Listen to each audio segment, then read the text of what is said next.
Nas, what up, dude?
Okay, peeps, we're gonna continue a little bit more of what we were doing the other day.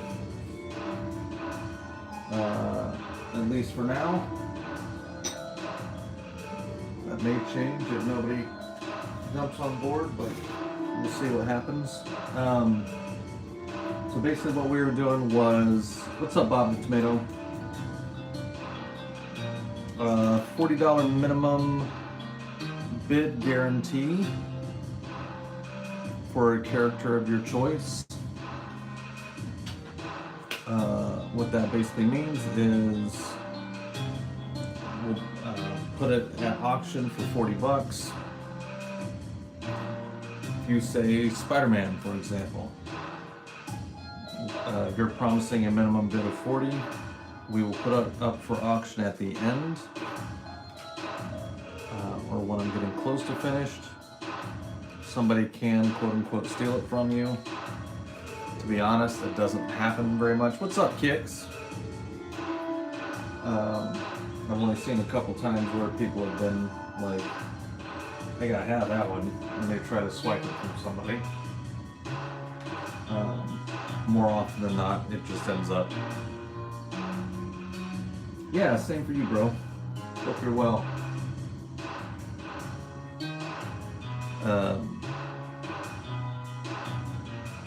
So, taking suggestions, 40 bucks. It's a steal, dude. You need a Moon Knight? Let's do a Moon Knight.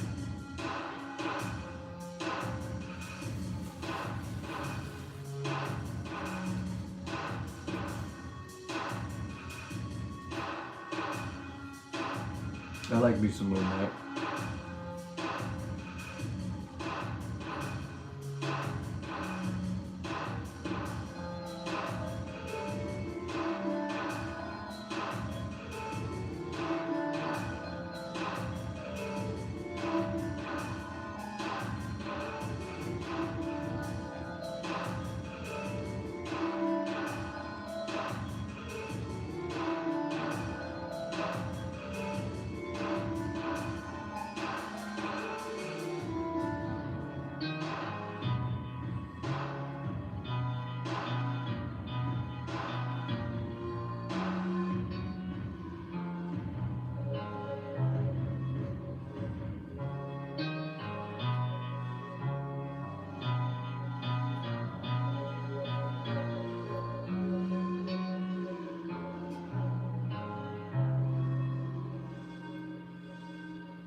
Yeah, if you want, so black and gray is 40. If you want to do full color, it's 100. I run it as I'm getting close to the end. Takes me maybe 30.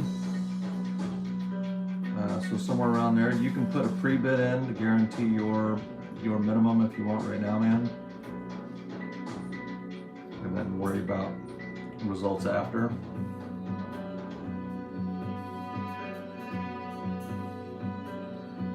I know you're a busy man.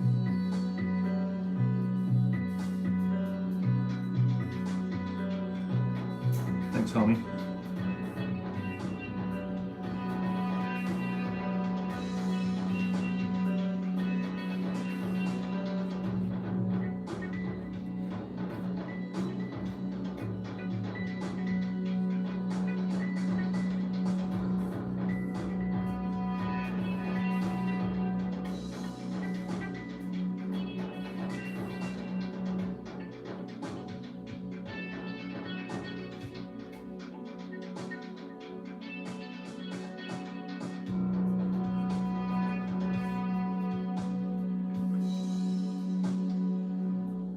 You do want color? Okay.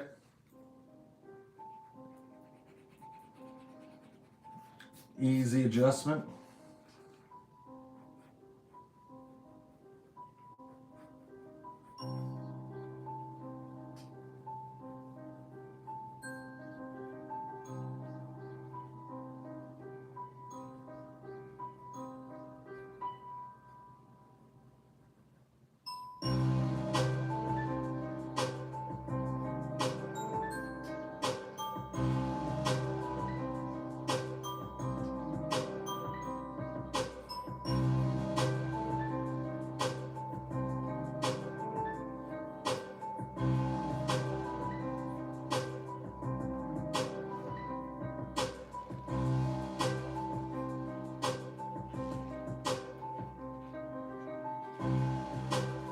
Blacks, grays, golds. Word.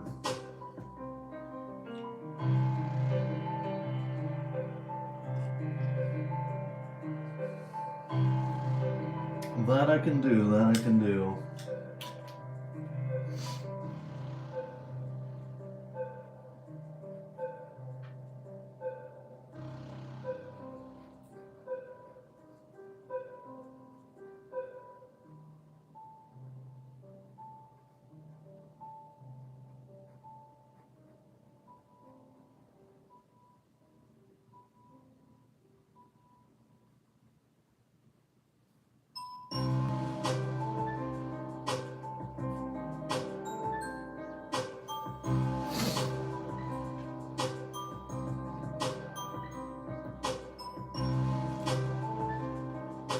Sketching the Beast, what's up, dude? Good to see you again. You make my N. I don't know what that means. Kobaz. That is an incomplete thought, my friend.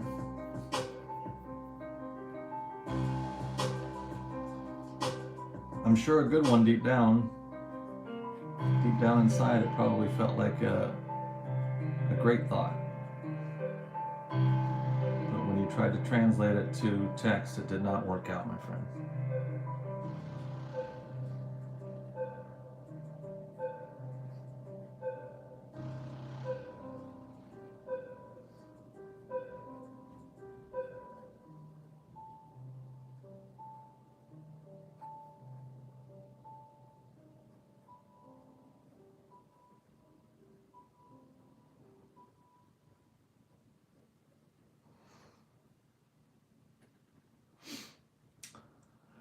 Yeah, man, I've been full-time, so second time around in my life, actually, that I've been a full-time artist, but this most recent stint, I've been full-time since April 2022, so coming up on 3 years, which is pretty exciting.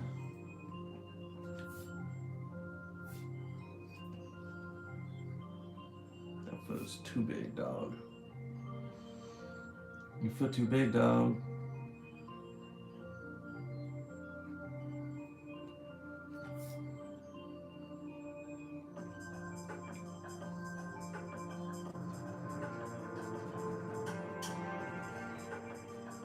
just like that.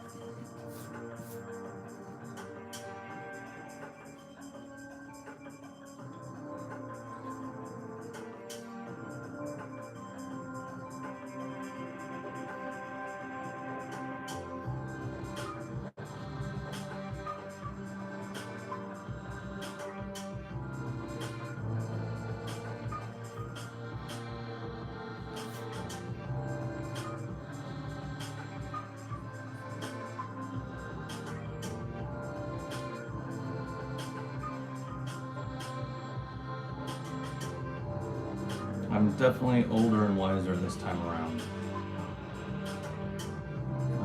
First time around, I did it very idiotically.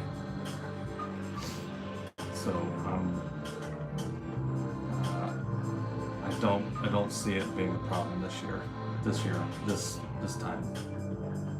The only way it's gonna go wrong is if it's something outside of my control, like the economy goes bust or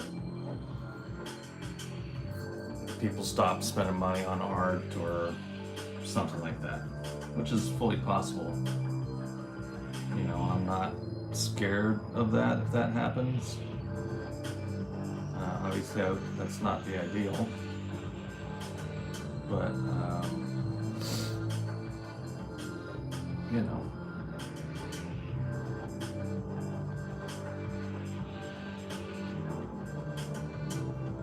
I'm prepared.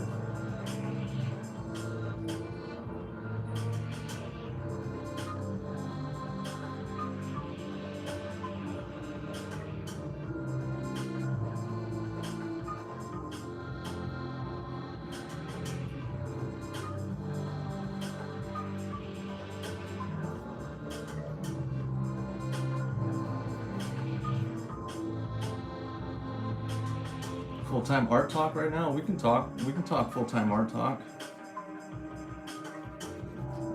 I'm always prepared to run my mouth about my opinion on all of that.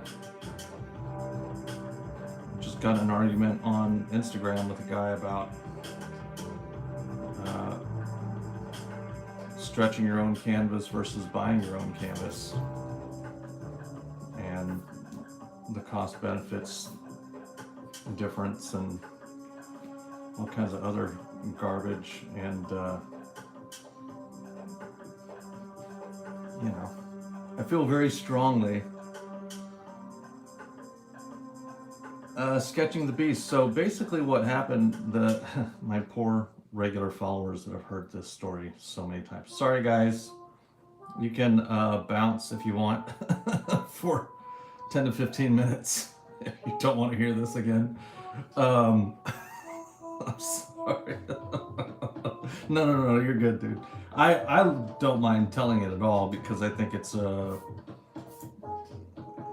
people that are in a similar position. I think it's valuable information. But you know, it's like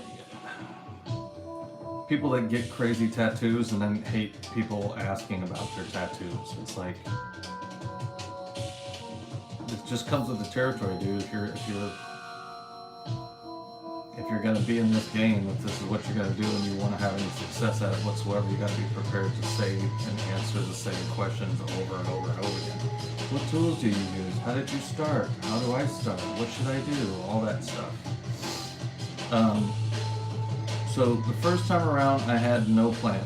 I just kind of jumped in feet first. I had 2 kids, a fresh divorce. I was tired of working for other people. My dad was a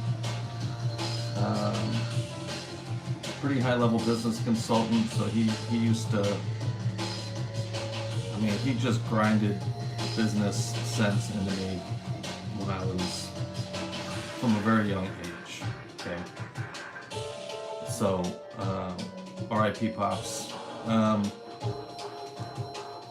So I was certain that I could do it. So I managed. I wouldn't necessarily say I did great. I uh, you know, there was a lot of really rough periods. It was feast or famine. I did everything but comics. Graphic artist, graphic design, um, photography, videography, music production, video production. Um, I shot political commercials. I produced and edited a little cooking TV series or web series. I did music videos. All the music you hear in my shows is my own music that I've produced over the years. I did it all to make ends meet. The problem was that I didn't focus on any one thing, and while I felt like I was really good at all of them, I just didn't really know how to. I didn't seem to be able to find a code to crack the market into it working for me. So, long story short, I do that for about a dozen years. In that time period, I meet my now wife.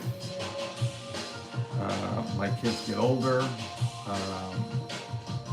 We decide like Oklahoma was not for us, which I knew it wasn't for me for a long time.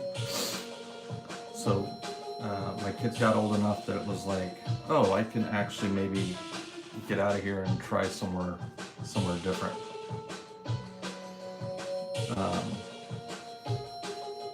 And so we chose Portland, Oregon.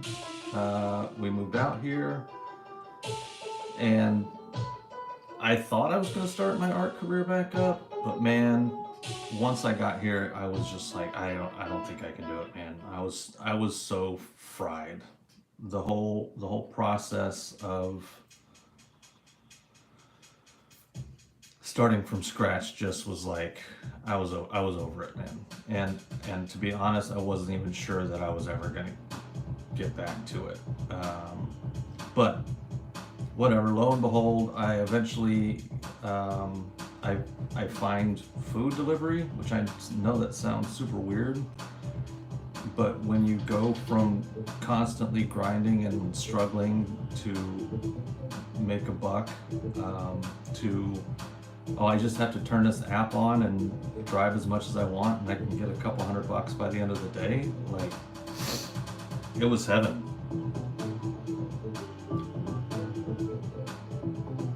Nah, man, I've got plenty of mailers. Thanks, dude. I like mine clean, and I literally just bought like 75. So hit me up in like 3 months, and I might need them, but not right now, dude. Thank you, though. They fall off a truck or something? Just kidding.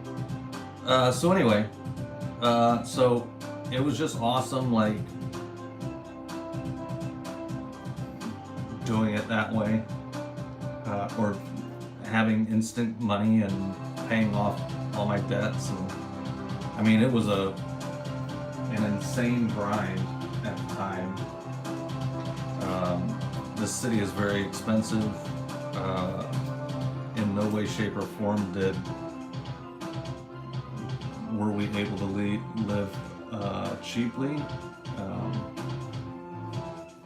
It was just too hard. I was working somewhere between 80 and 100 hours a week, every week, for about 6 months at least. I mean, I didn't take a day off except maybe once or twice a month. 7 days a week, I would wake up at like 6:30, be out the door and in my car driving by 7 a.m. and then not home until 9, 10 o'clock oftentimes. So it was rough, dude. But what it taught me that I had not learned previously was the value of consistency and patience.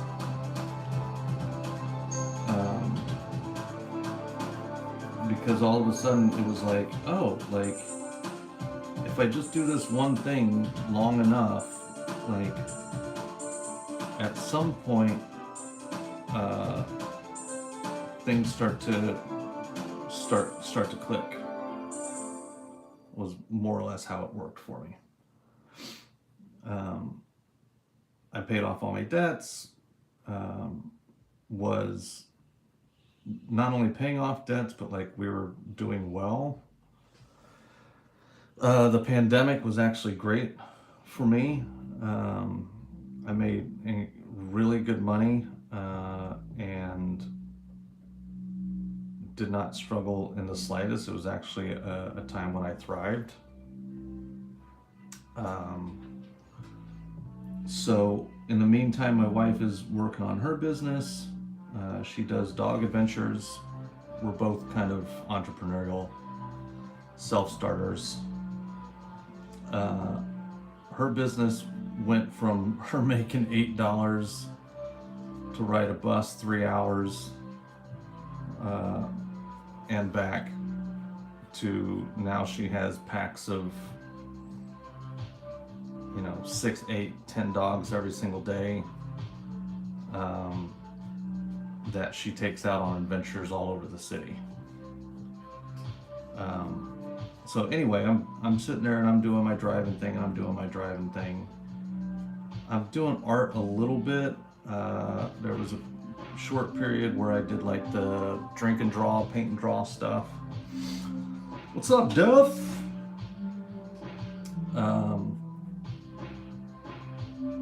But that didn't last very long. Blah, blah, blah. Pandemic ends, the good money from the pandemic ends, and I start getting the itch basically to do my art again. And most importantly, it was nice making the money that I was making, but it wasn't long-term sustainable. I just knew it wasn't something I was ever gonna be able to do just perpetually forever. There was no long-term growth, there was no major future. It was good to have as a stopgap, but I figured out all the different tricks to make the most amount of money doing it, and there was just no way to make more money doing it. So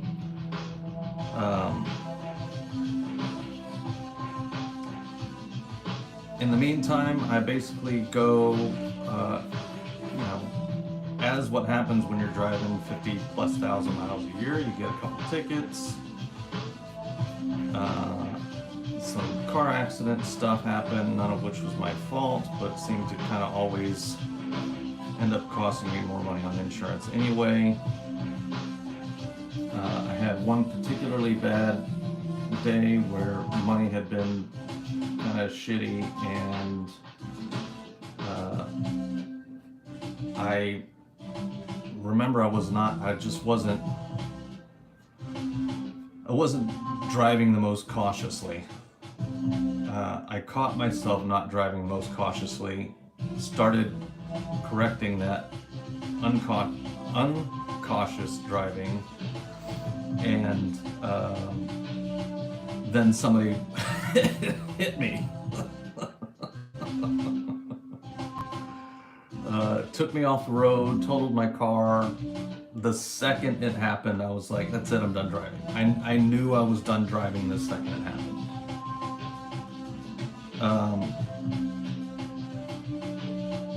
I had been, at that point,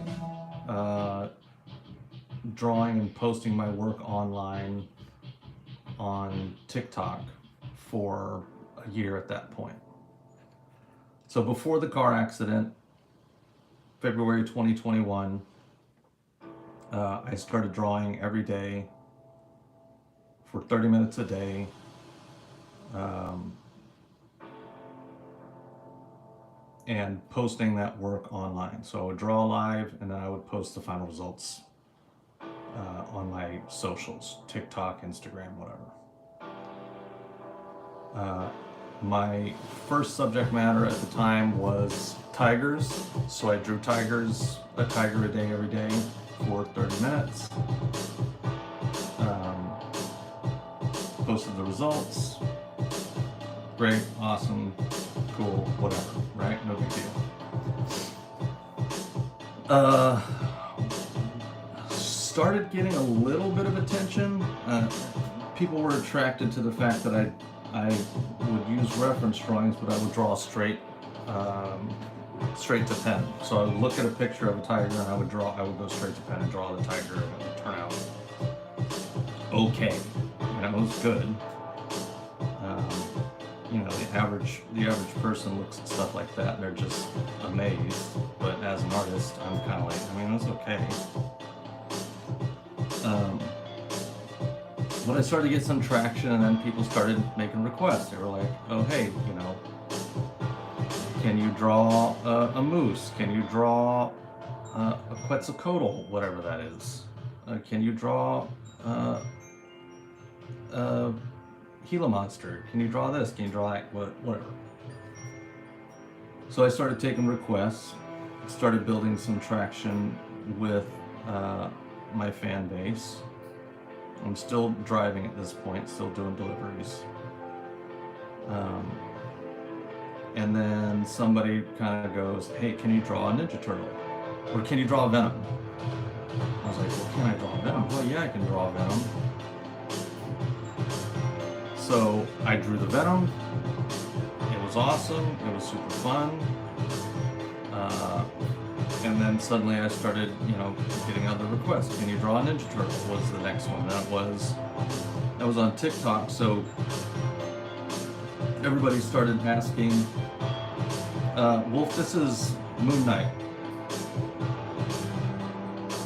Good to see you, Ducks. And so I started getting all these anime requests, and I didn't know anything about anime at the time.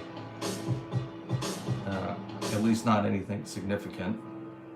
So I would take requests and I would look up these characters, and I would again draw straight to pen. I grew from 600 followers when I started to 10,000 followers within maybe 4 or 5 months.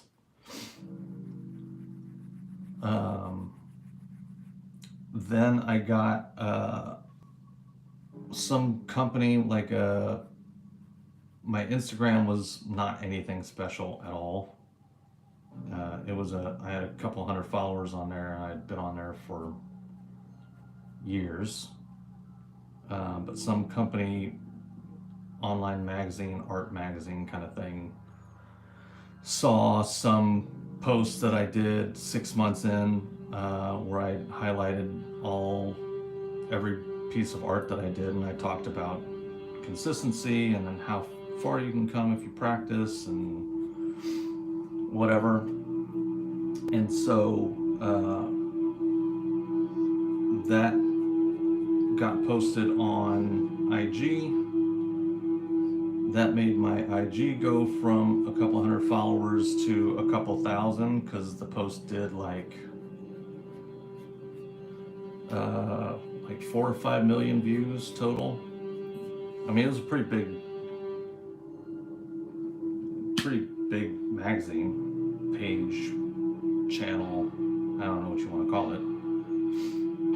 But that kickstarted my Instagram, and that was about it. It was just kind of,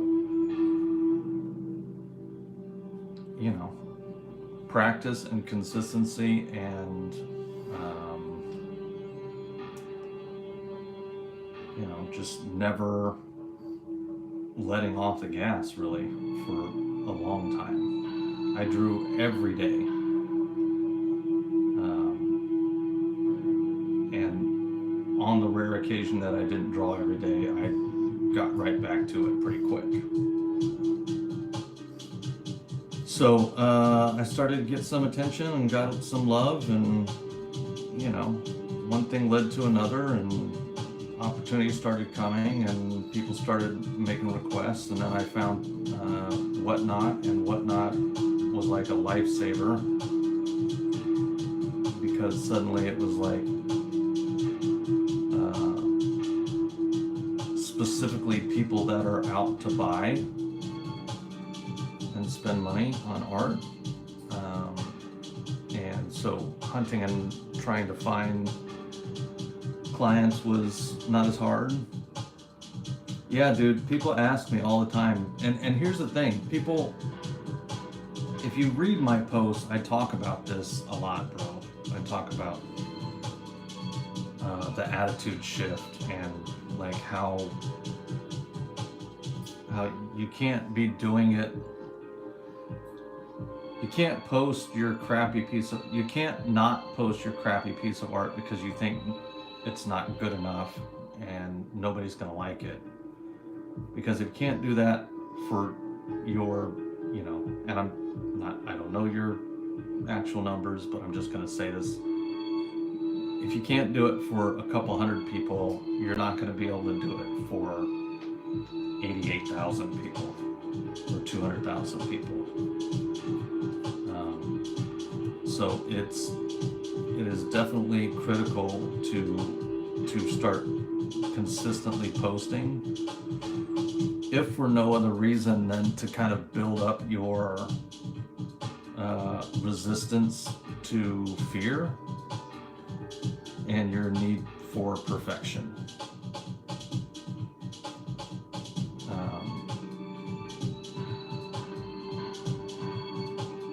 I have one of the other things that I say often is, you know, I drew a perfect piece of art today. You know what I'm going to do tomorrow? Do another one. I drew a imperfect piece of art today. You know what I'm going to do tomorrow? Draw another one. Like, there's no resting on your laurels. There's no point at which you're just going to not need to work on the skills that you're trying to develop to be a quote-unquote professional. Like, Leonardo DiCaprio is one of the most successful actors of our generation, right? And he's still working. Samuel L. Jackson is in his 70s and could easily retire if he wanted to, but he's still working. Like, there's just no reason to ever think that you're gonna not need to work. So you might as well get good at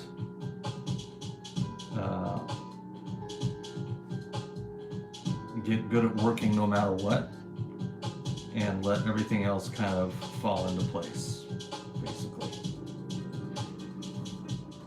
That's what I would suggest.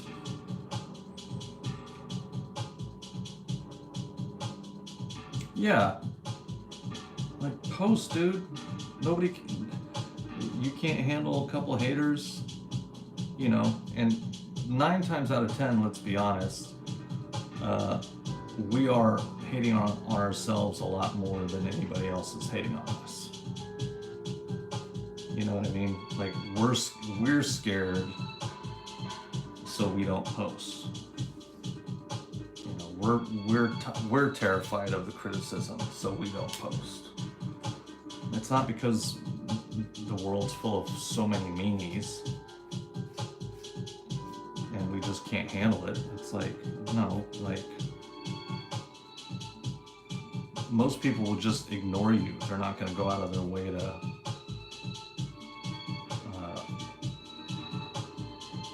knock your work. Now, occasionally, maybe, but then that's the other thing. It's like, there's usually more people liking your art than not liking it, but we ignore those people because we do. I mean, I don't know how else to put it.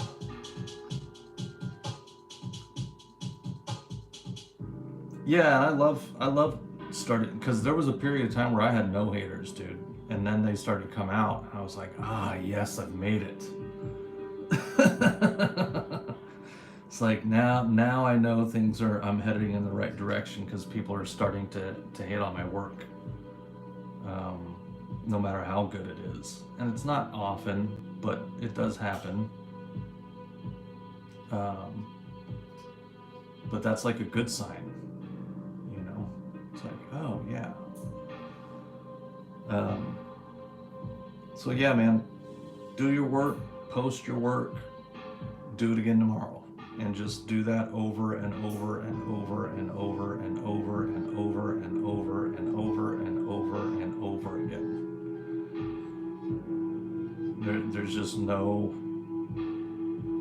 You will figure out the secret sauce to your style. You will figure out your secret sauce to like your content and how you're going to make that. You will figure out all of that stuff will come just by naturally having the minimum requirement of sit down in front of the desk for 15 minutes today, draw something, and put it up there for people to look at. Right? So it's such a, and then I can't tell you how relieving it is to get to a place in your career where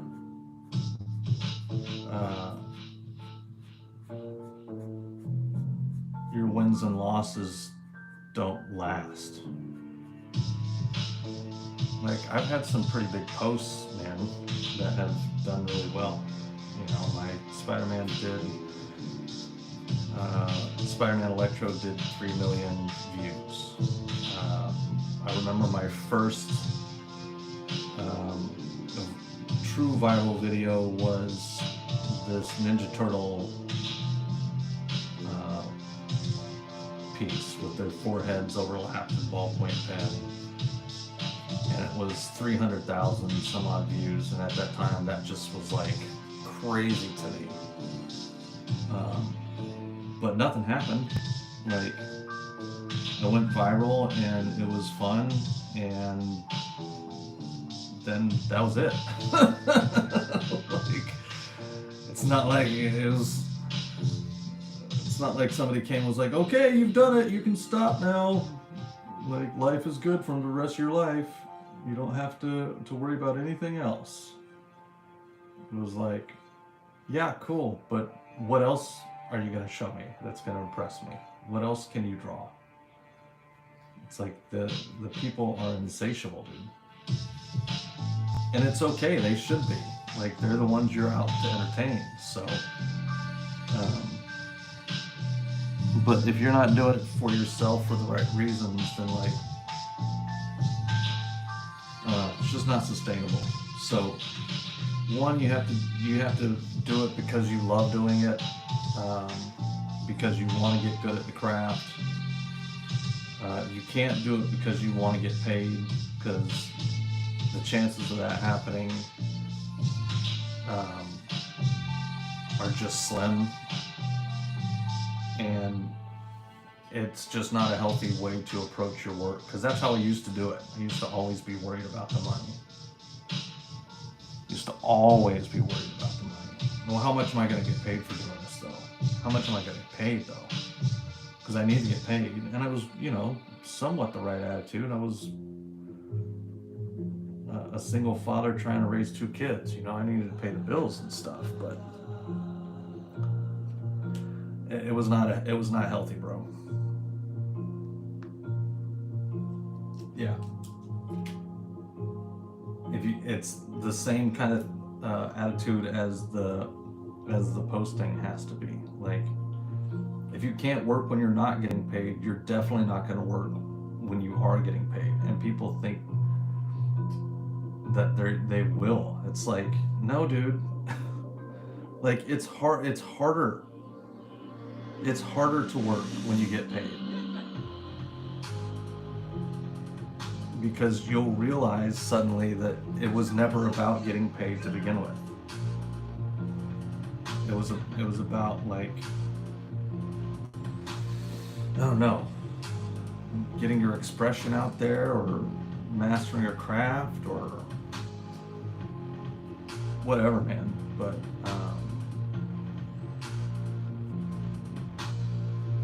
yeah, I try to tell kids, adults, whoever asks, like, it all begins and ends at the desk, dude. All of it. Your followers aren't coming? Okay, well, that's probably because of one of two things. You're not posting enough or your skills aren't good enough, which means what? You need to practice more. You need to post more. You need to work more. You know, things are slow, you're not getting enough work in. Well, what does that mean? Well, it means you need to find some new clients, find people that like your stuff, remind people what you do. So what does that mean? It means you gotta get back behind the desk and you gotta work some more. It's like any other job, dude. You're gonna have to work. You're gonna have to work and work it every single day. And you're gonna have to treat it like you have to work every single day. And do that and you're gonna be fine.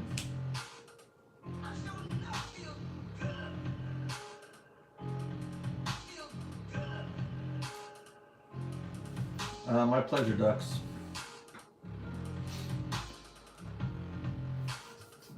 And you're gonna figure out a lot by just doing the work, man. You may figure out you don't like doing, like maybe you find out you like doing the production side of things more. You like being behind the scenes or helping another artist out, or you like writing more, or the collaborative process more, or, you know, whatever. But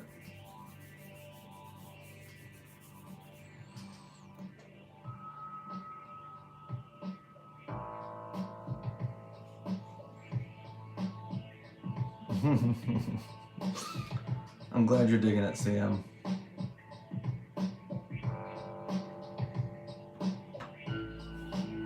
So yeah, dude. Anytime I'm like bummed, it's almost always because I haven't been working. Anytime things are slow, it's almost always because I haven't been working. Like, I'm feeling like maybe my skills aren't growing. It's probably because I haven't been working. I want to get better at this kind of style, or I need to draw. My weak point is poses. I need to draw more poses. My weak point is my inks. I need to work my inks more. And then you just do it. Like, when you go to work, do you do it because you're so motivated to go to work? Hell no, bro. You're doing it because you're hungry. You need to eat. You need to feed yourself and your family and stuff. So why do you think it's going to be different if you're a professional artist? You think you're just going to be hanging out and having deep thoughts and, you know, pondering life and all that stuff all the time, and only working when you feel like it? And hell to the no. There's a handful of artists in the world that get to work like that. And don't get me wrong, they're very lucky, they're fortunate and all that, but if you want to be a working artist,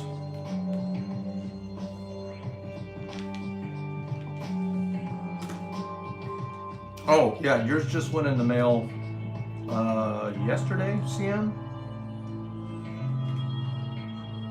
I was waiting on some shipping supplies, because I sent you the 4-pack of the prints or whatever, and I didn't have the big 9x12 shipping envelopes and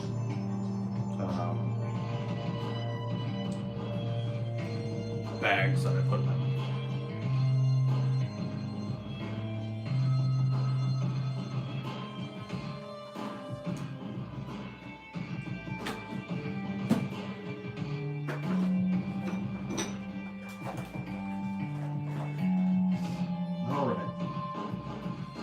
said.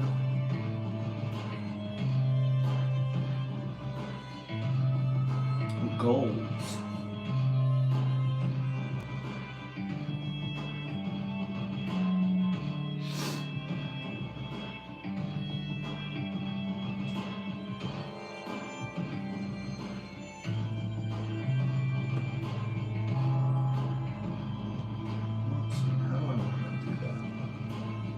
Give me a second to think about how I'm going to do these colors, guys. I know exactly what I'm going to do. I know what I'm going to do.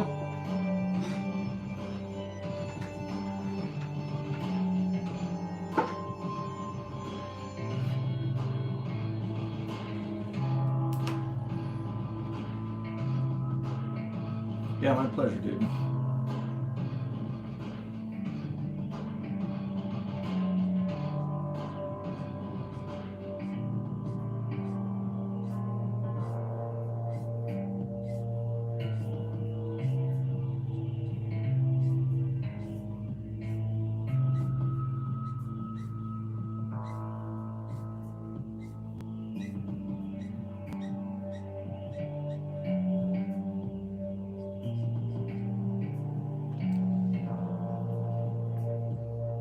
Like, one of the things I figured out through my process of posting, like, for a long time it was just like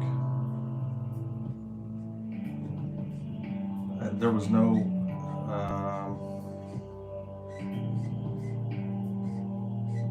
meaning. I didn't have any additional motivation to posting until I tied in my natural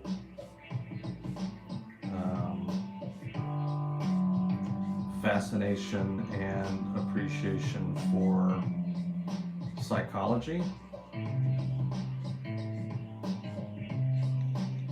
So I was like, oh, well, that's going to be one of my focuses. That's going to be something that I make part of my brand, for lack of a better term, is like, I'm going to help people understand and overcome the mental hurdles of being a creative individual that wants to eventually become a professional. So I started talking about the psychology of being an artist, of being a creative, and that added a new dimension to my work.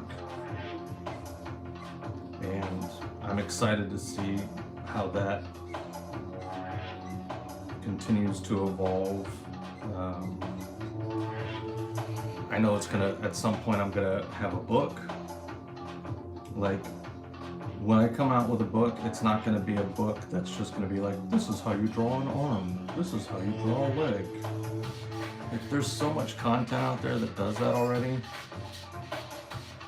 Like, I don't need to just be another one of those. And like, while I might eventually add that in to my repertoire, like, that's not, my focus will be the psychology of why you're struggling to learn how to draw an arm or a leg or whatever. What's up, Grave? To help as many people as I possibly can.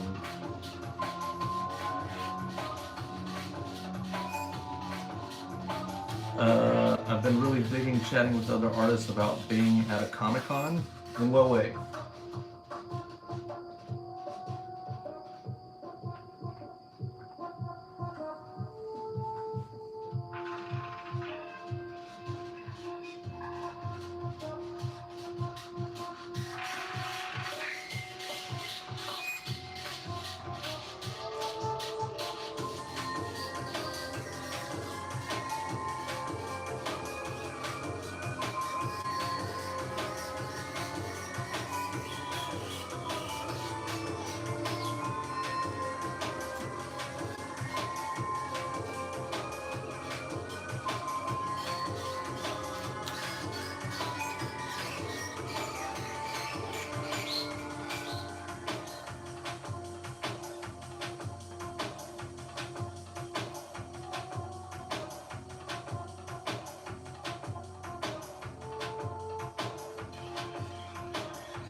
Oh, nice, dude.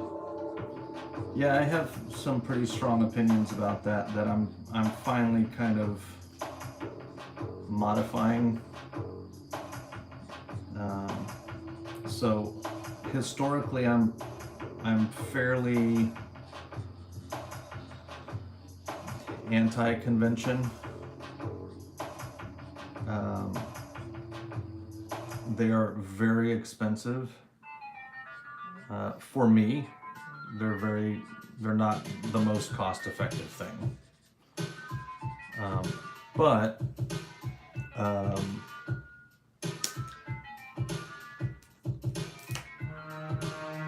I'm also lucky enough to have a strong social media presence where I don't necessarily need it. I can make more money staying home, or the same money staying home, as I would if I went to some convention and spent $2,000 just to get in.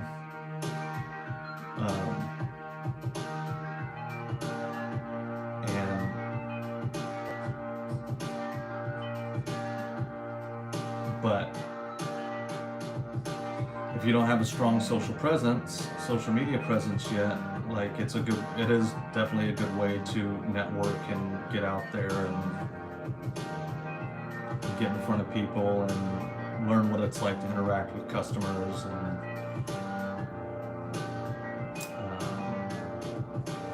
et cetera, et cetera. There's definitely benefit.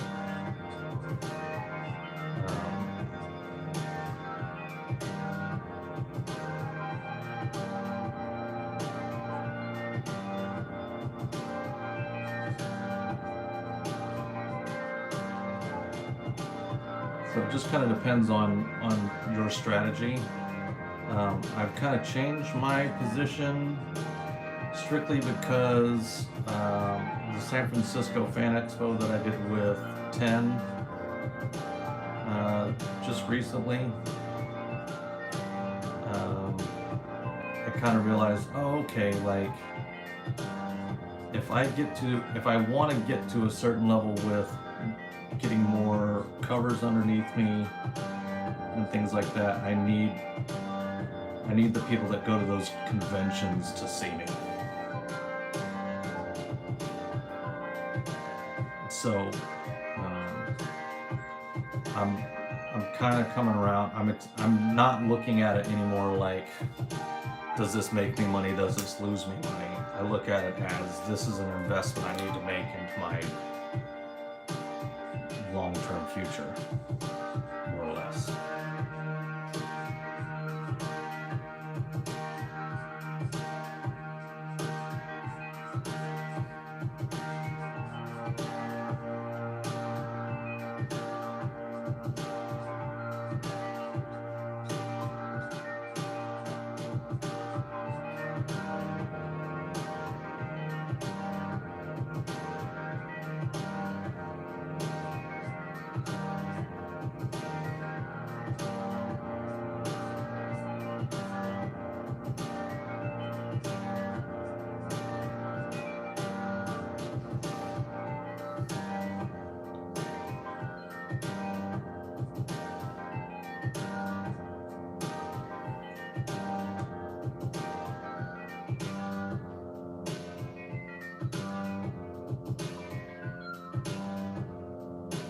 Yeah, exactly, dude.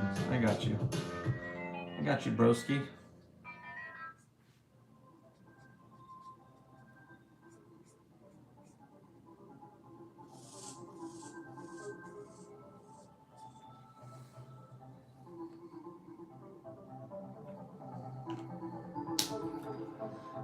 Okay, so that gold looks great. But it kind of makes this gray not vibrant enough.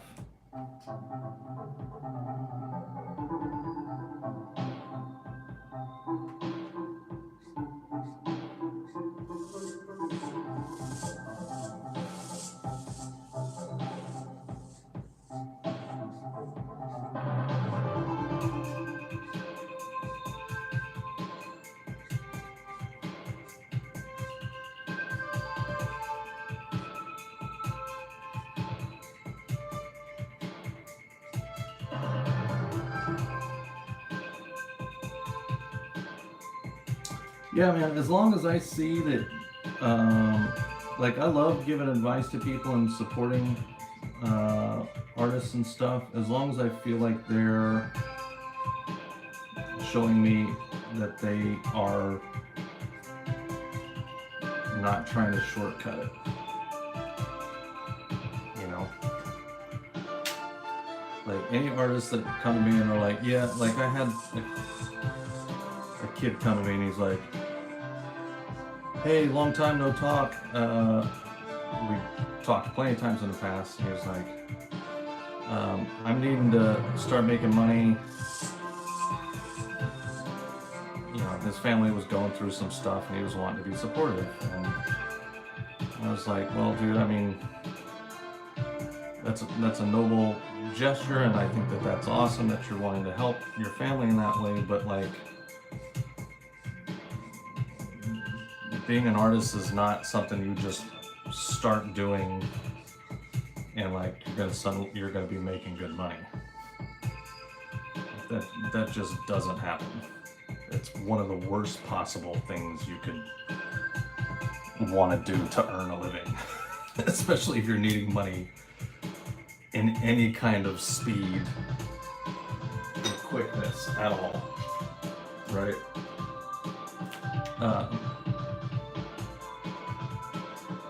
So we talked a bit, and I tried to tell him, I was like, I mean, dude, you're gonna have to,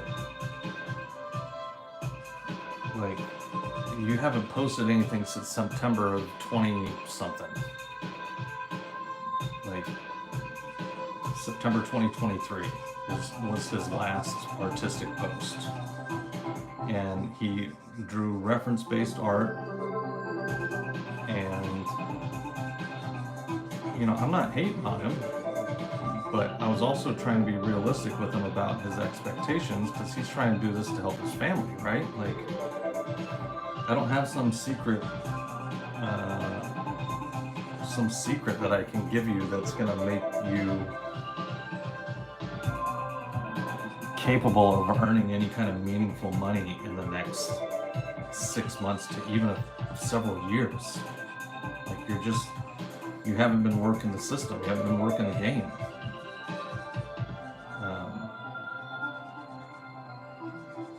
And so I talked to him, and I talked to him, and I talked to him, and he's like, yeah, okay, but like, seriously, what if I wanted to earn a living? I was like, it was so frustrating, dude. It was so frustrating. So, needless to say, he wasn't getting it, which was a shame. Because that's the opposite of what I'm trying to do for people.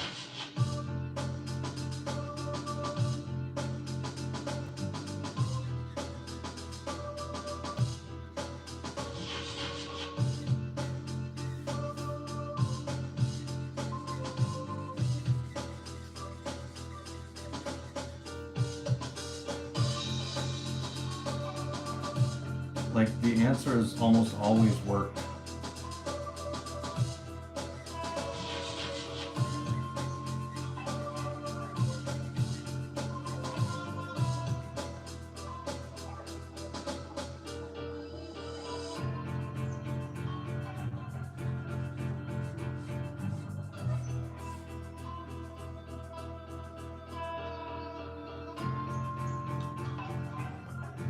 Yeah, dude. It's consistency above all else. You will, if all you can work is 15 to 20 minutes a day, but that's the amount you can do every day, then that's what you need to do. Okay? Like, it's better to work 15 to 20 minutes a day every day than it is to work 3 hours one day every other week. Get your reps in, put your time and energy in, and yeah, dude, post it. Just post the work. Nobody cares. I'm sorry, nobody cares. You're not, I'm, this is gonna sound like false humility. I'm not even good enough yet, dude. I'm not. Like, Marvel isn't hitting me up. Like, most of the industry doesn't know who I am yet.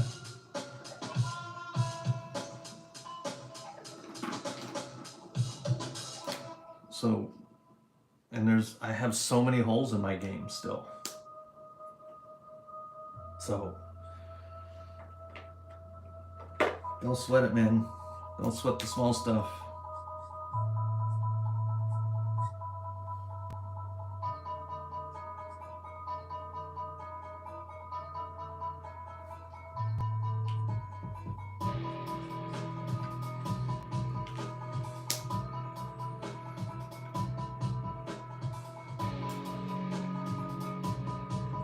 I mean, I can tell you, dude, undoubtedly, like, if you put me in a room with some legit pros, even the most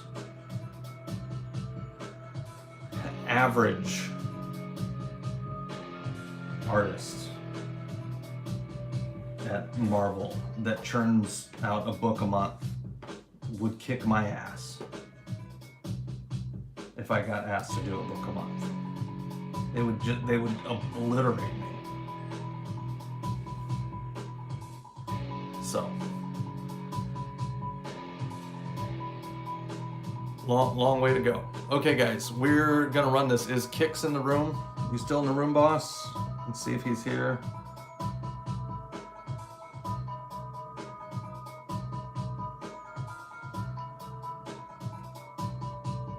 We're about to run this. I can tell you right now, it's gonna go for over 100.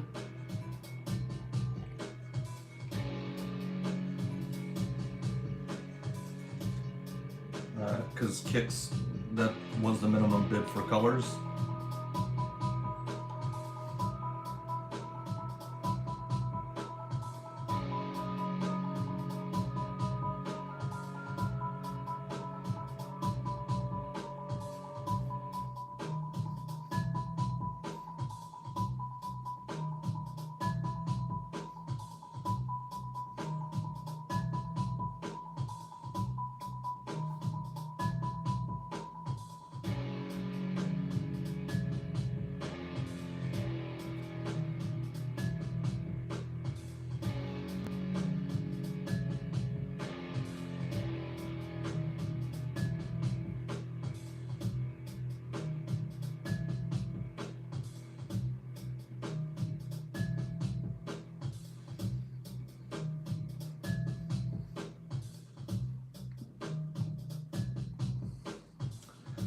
So what we're doing basically is you put in a request for a character like Moon Knight. You would say something like, hey man, I want to do Moon Knight.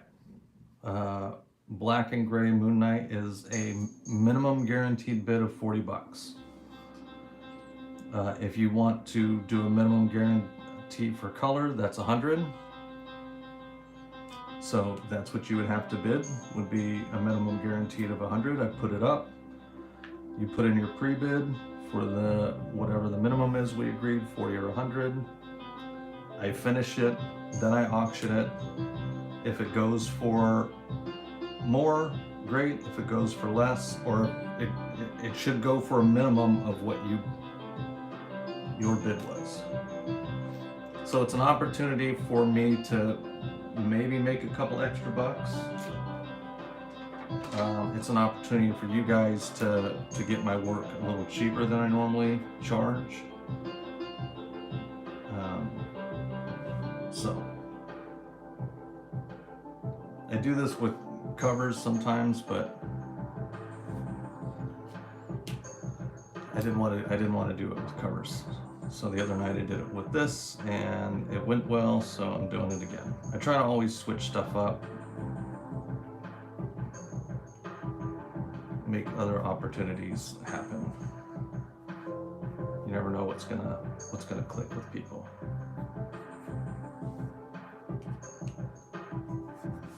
All right, y'all ready? Auction. We're gonna do, let's do minute 30, start. Uh-oh. Kicks better get in there for 100.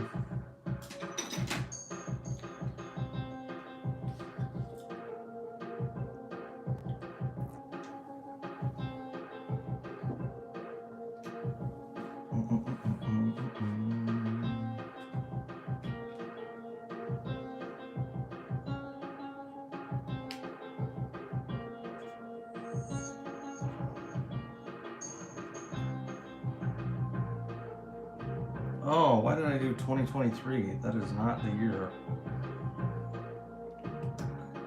Whoops.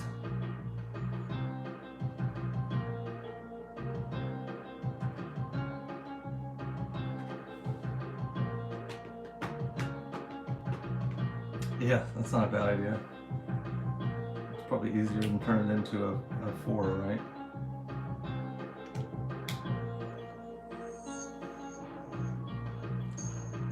Yeah, time travel.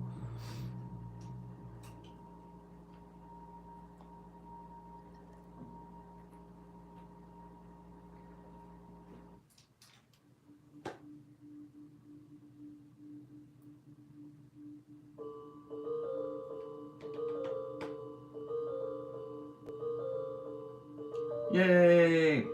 So I'm gonna have to nag him for the extra money that he owes me. But he's good for it. I'm not sweating it.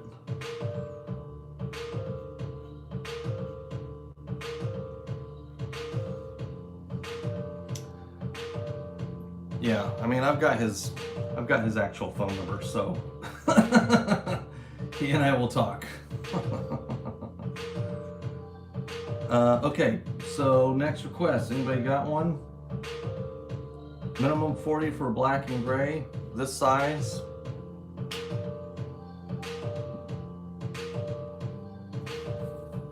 Where's my mic?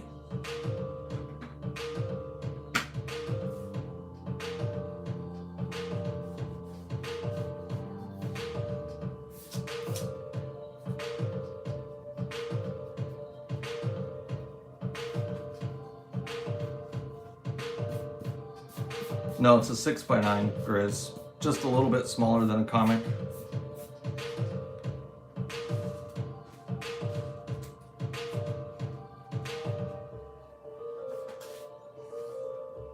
Like, there's a comic blank.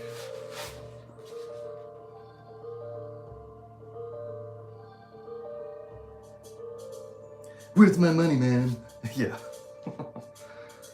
Oh, this Daredevil's friggin' bothered me. Maybe I should finish that.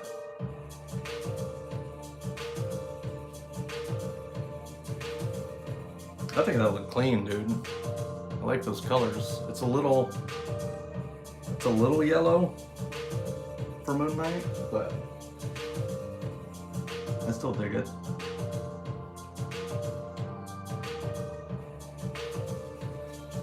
And this was the problem I had when I was doing this Daredevil, is I loved this position, but I could not figure out how to do the legs. So I think I'm gonna see if I can tackle that again.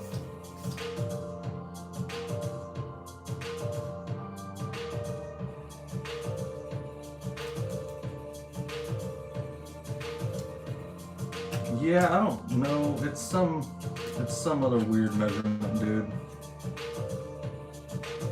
Millimeters or centimeters, or some metric. Yeah, 90 centimeters by 60 centimeters. A little over a year ago, CMV. It was about this time last year. Thanks, Graves. Appreciate it, man.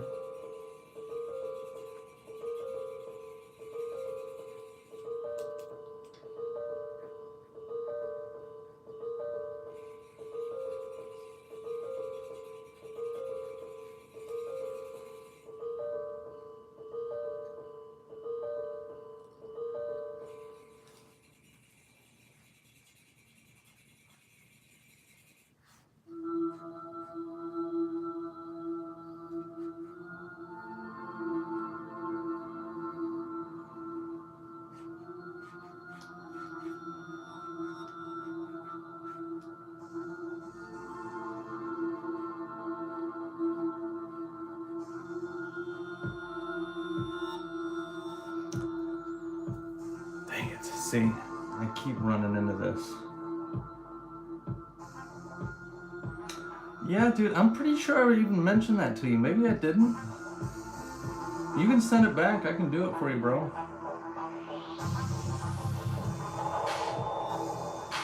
Oh, Nas, the one online with Rob Fat Sacks.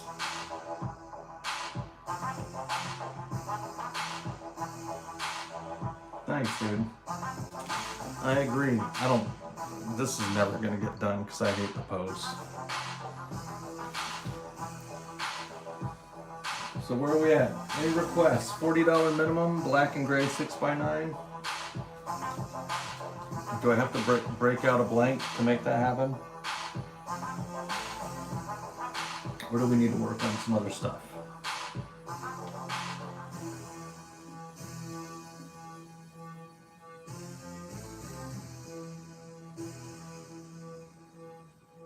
You should do it, bro.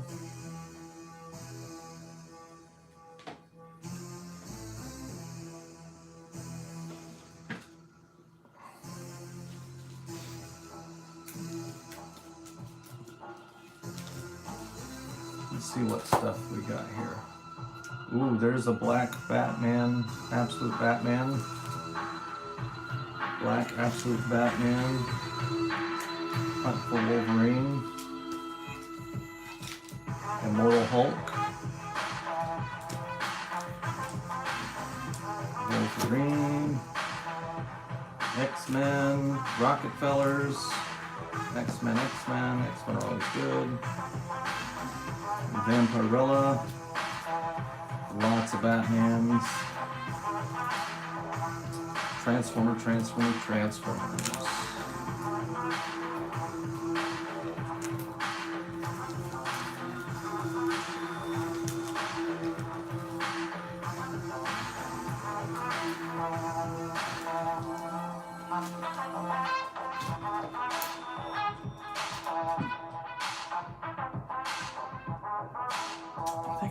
Let's see what we can do with this Batman. Oh yeah, Jayhawk, there you go. Let's do a sketch card, bro. Let me guess, Mr. Jayhawks. Could it be Weapon X? Weapon D? Weapon Q?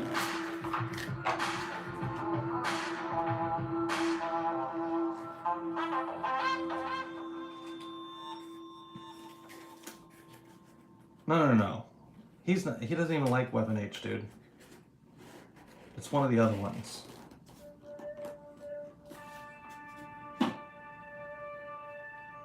Right? It is one of the other ones, right? Weapon T. Weapon Todd? Are you getting the color or black and gray, bro?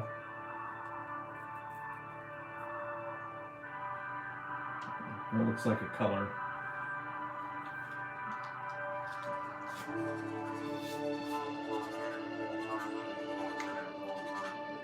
Venomized Venom Weapon B. Yes, exactly.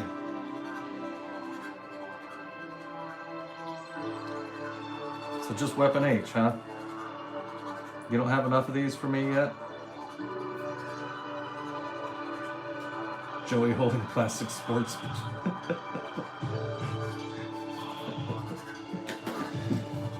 Joey.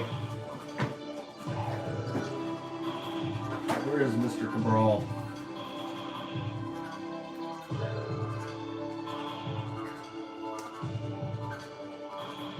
It's just one sketch card, but what else did you have mine? Yeah, I know you have a 6x9. Let me move these up so we can get past the lettering.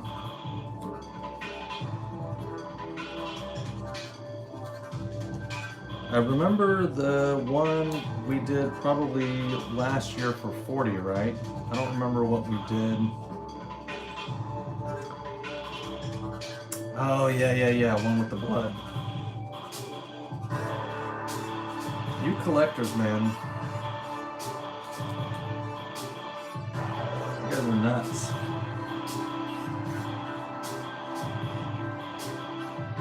Okay, let's see if I can see what all we can squeeze in here.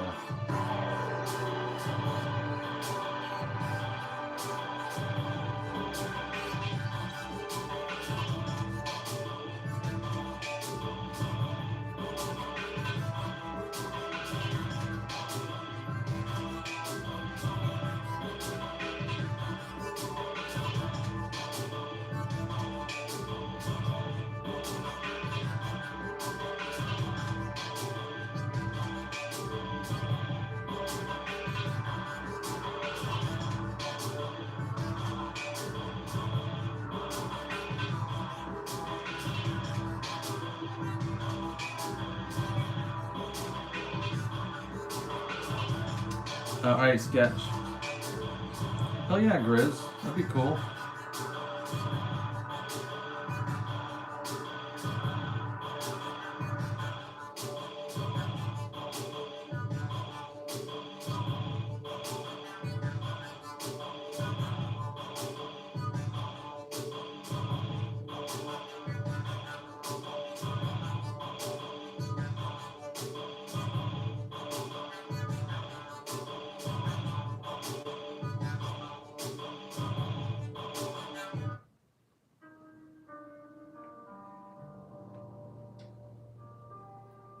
Like, well, no sense talking about it. Might as well do it.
Is it TMNT? Is what TMNT?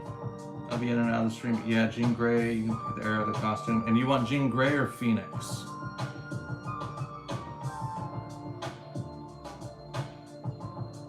Okay, cool. On it, broski.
Does he have, I'm trying to remember, does he have his little bony things coming out of his arms?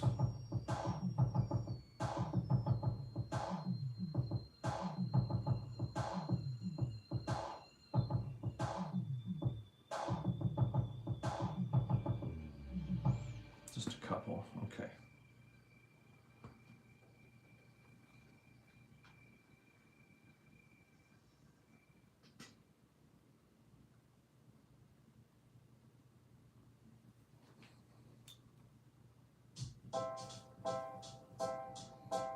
Pretty much everywhere.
Thank you, sir.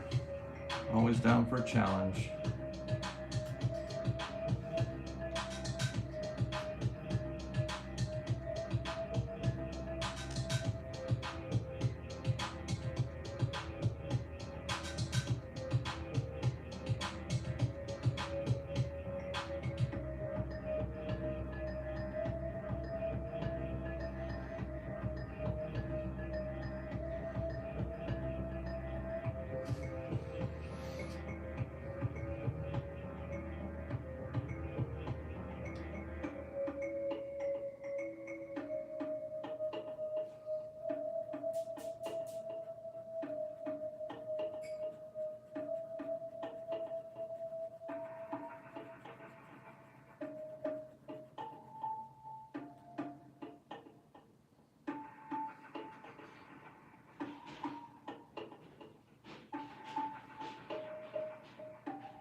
Oh, dude, I know what I want to do. I know exactly what I want to do.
dog.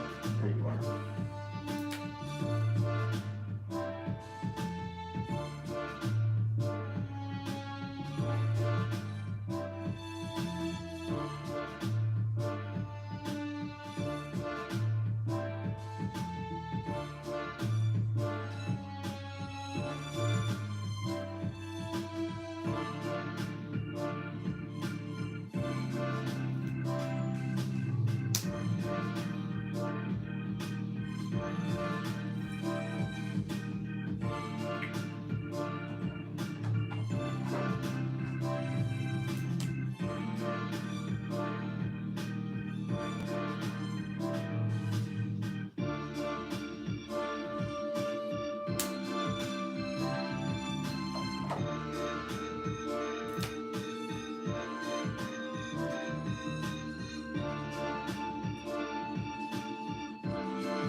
looks a bit better.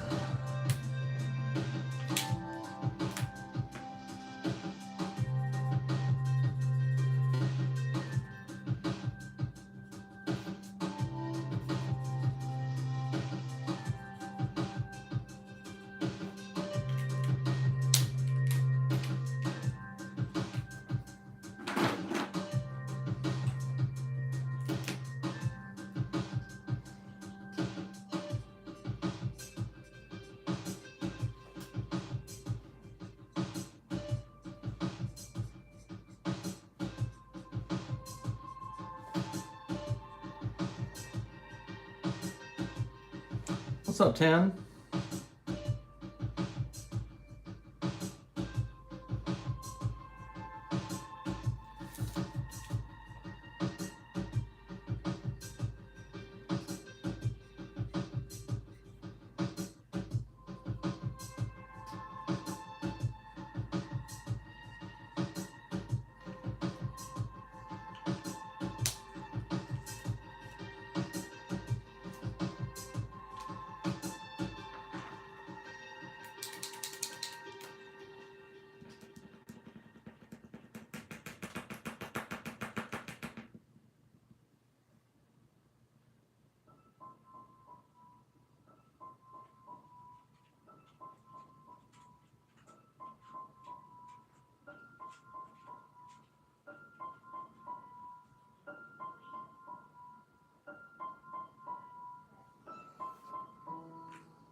Not gonna get hurt.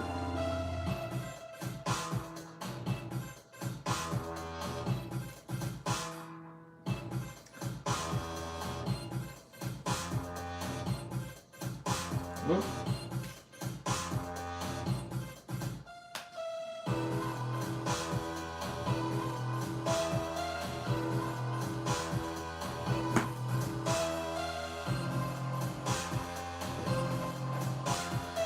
All right, Jayhawk, so you go, my man. Everybody close the rubbery!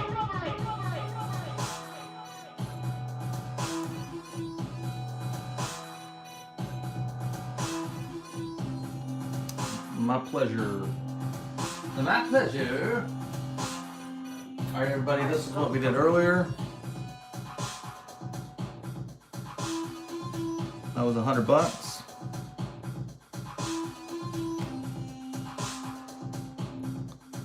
60.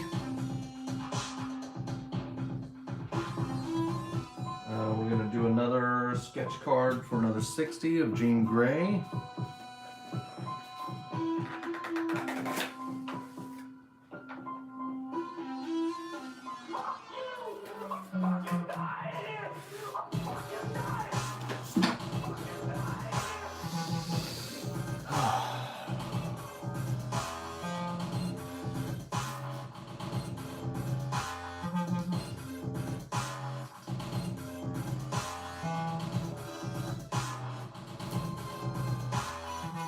What era do you guys think we should do of Jean Grey?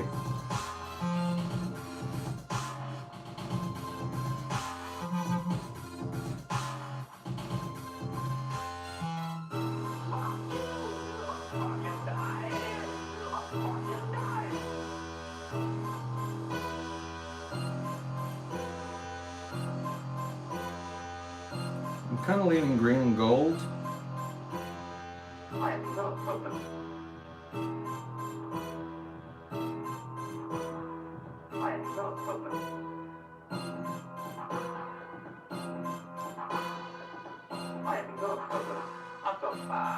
Problems. Plural.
I mean, it's a little bit harder because you know you just don't have a lot of room for.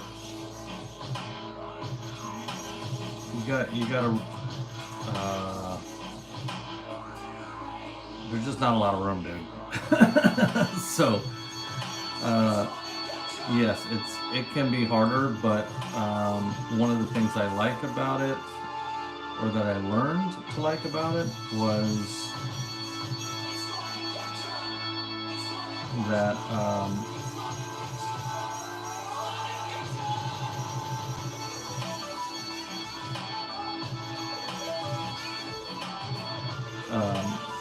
it makes me simplify.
Hello. Hello. Hello.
Raid.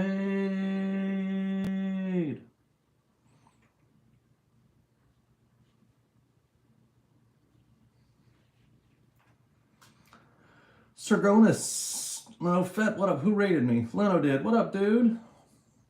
Were you the one stealing all the attention tonight?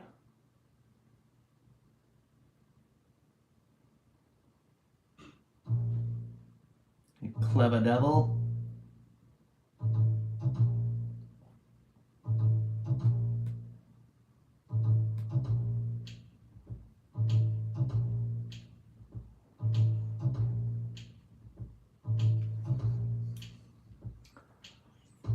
Hey, what up, Bear? I'll show you guys what we've done tonight so far. We did that little baddie. And then we did that little baddie.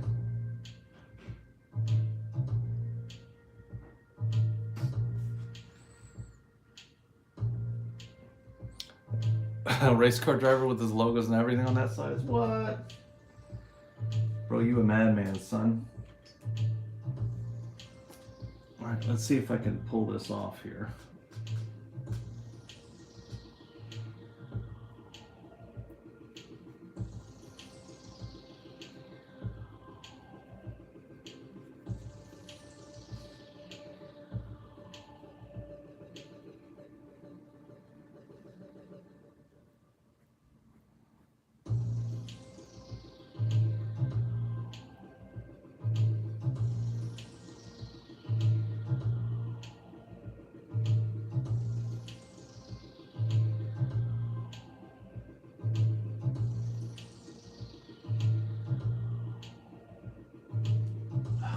Stupid blackie pen.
Still right? Oh, you did that. Said that already. Nice, nice. What's up? What's up?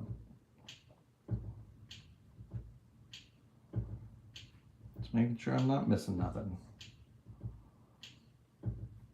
Because I will.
return.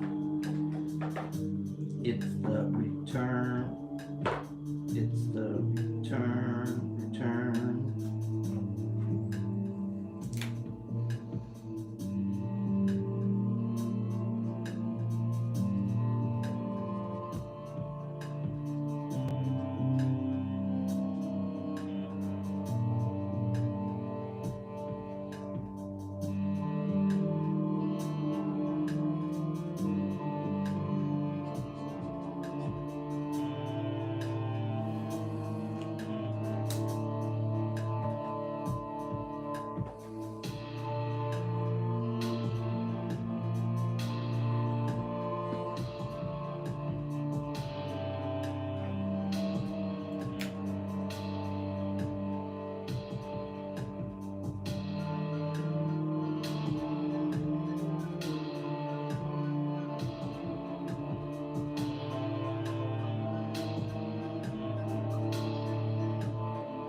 He's got to pay me $100 for it. I don't know what he did on his bid, but that Thar Moon Knight.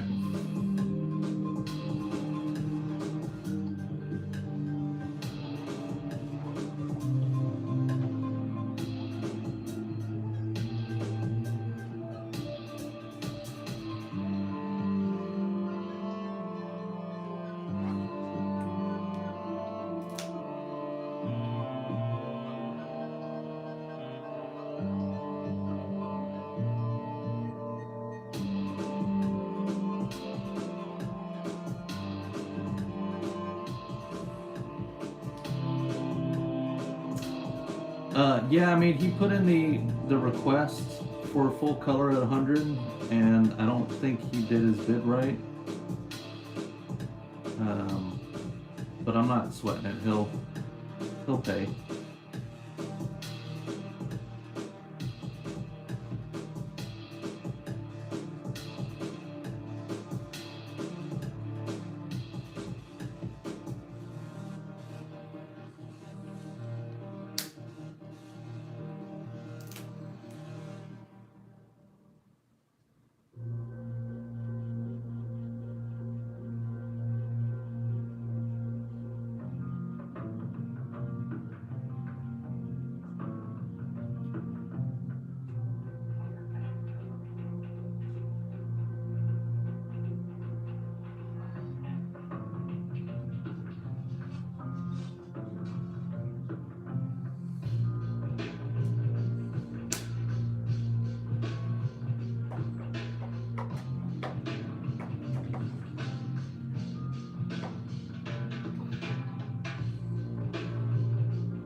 Yes, he will pay.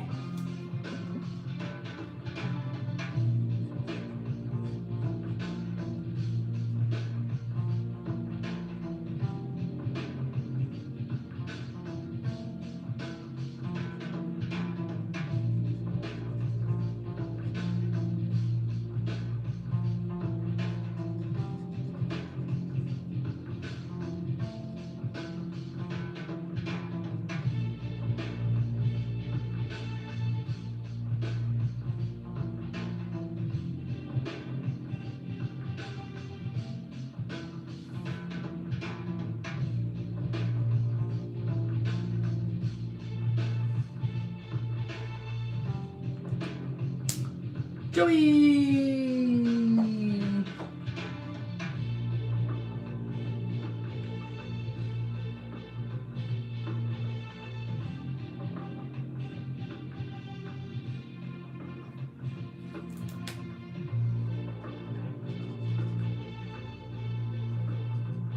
You know, Joey gets annoyed now, but there's gonna come a time I'm gonna stop doing that, and he's gonna miss it. And be like, bro, why don't you do the thing? Why don't you scream my name anymore?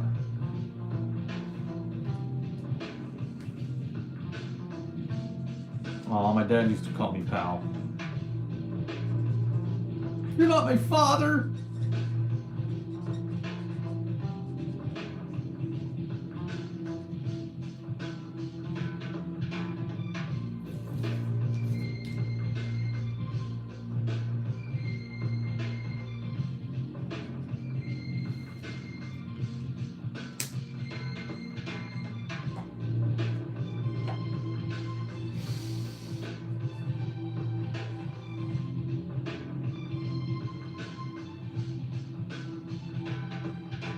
That white work, or should I do something else for the zappies?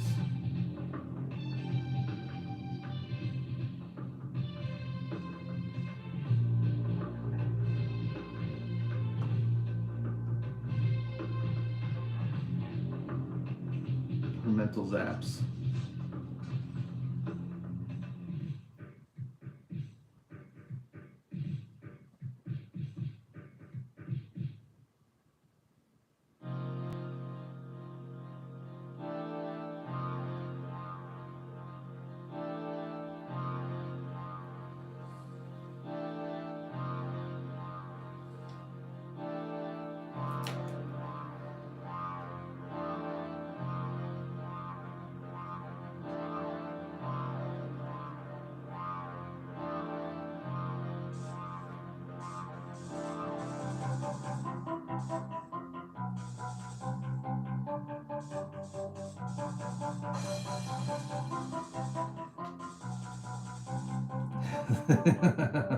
Exactly.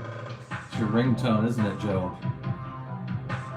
It doesn't matter who calls, my face pops up with me screaming Joey.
I think that's done.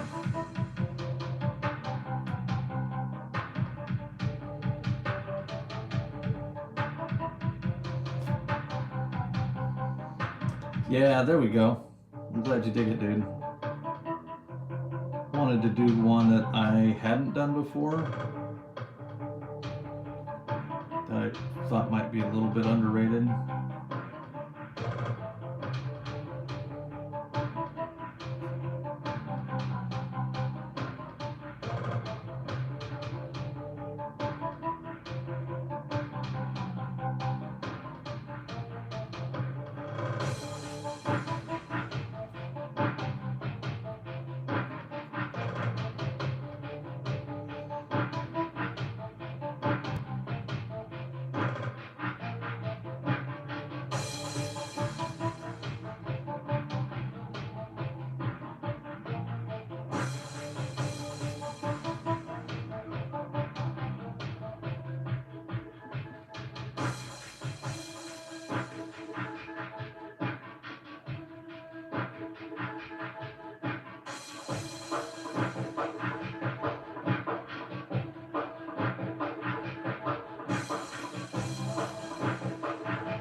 that would make space.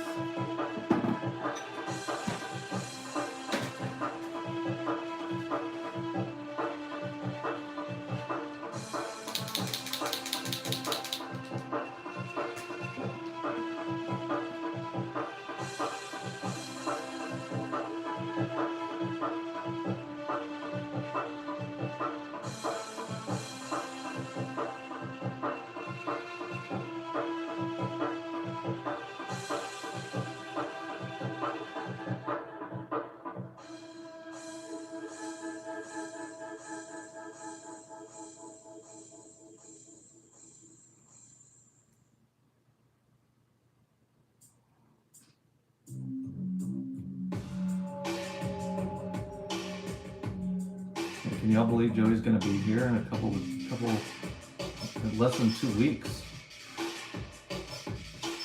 Isn't that exciting?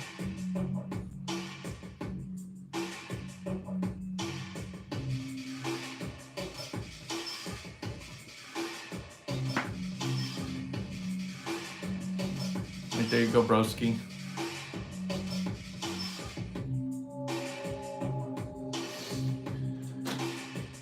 All right, before I move on from this, to sketch cards, anybody?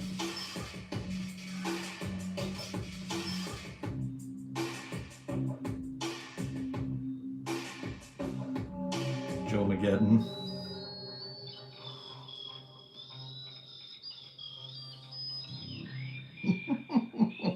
Yep. That's the whole weekend. We're not even going live. We're not even working on art.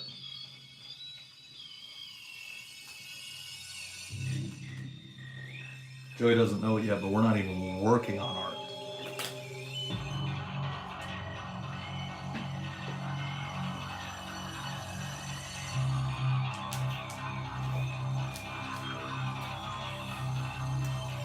All right, Mr. Daredevil cover. I think you gotta go because I've looked at you long enough and you're clearly not going anywhere.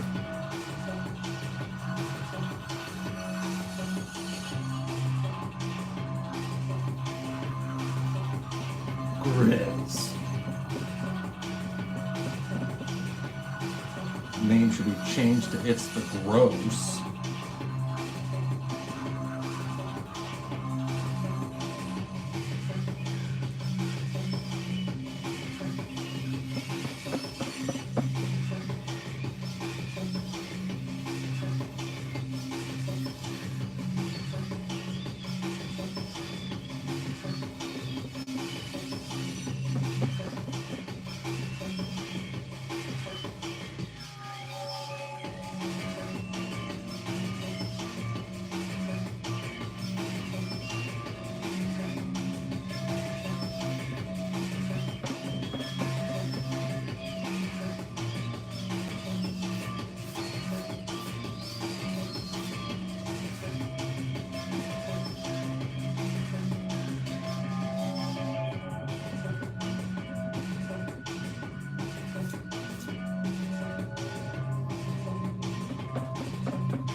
Sorry for the wobbles.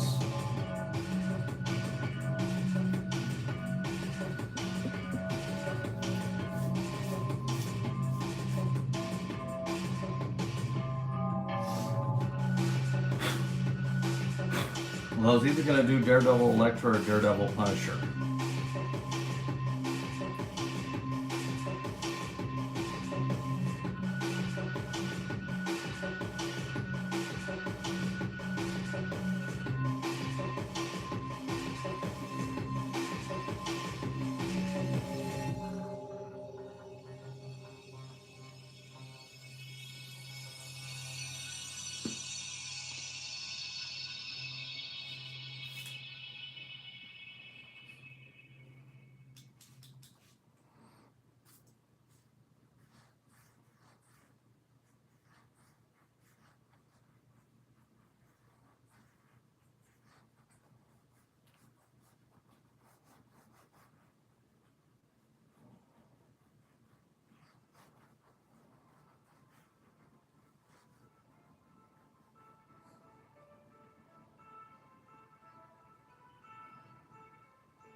Yeah, I don't know, dude. My pleasure, Jayhawk. We'll see you, man. Yeah, I don't know. I don't know where he's been, man.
Yeah, right. I hope so too, man.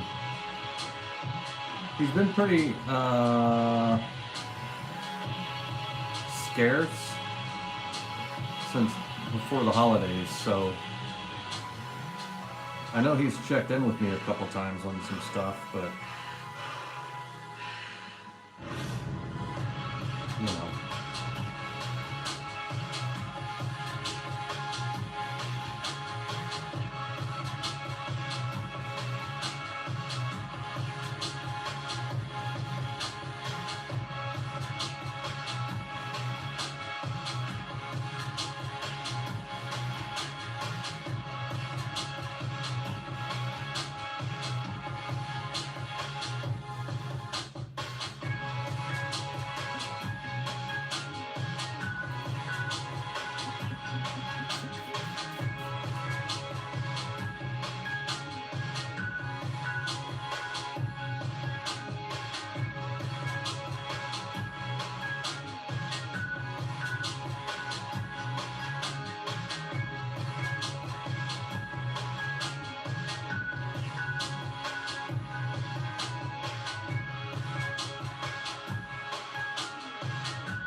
Portland, Ohio, yep.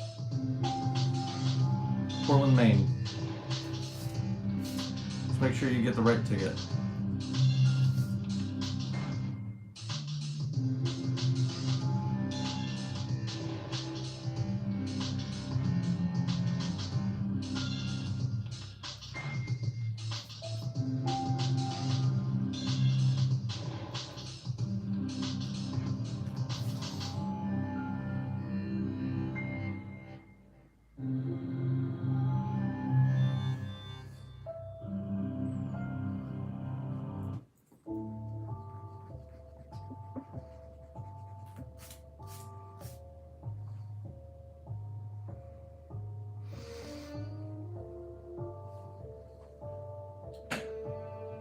Alright, I guess we're gonna see how this goes.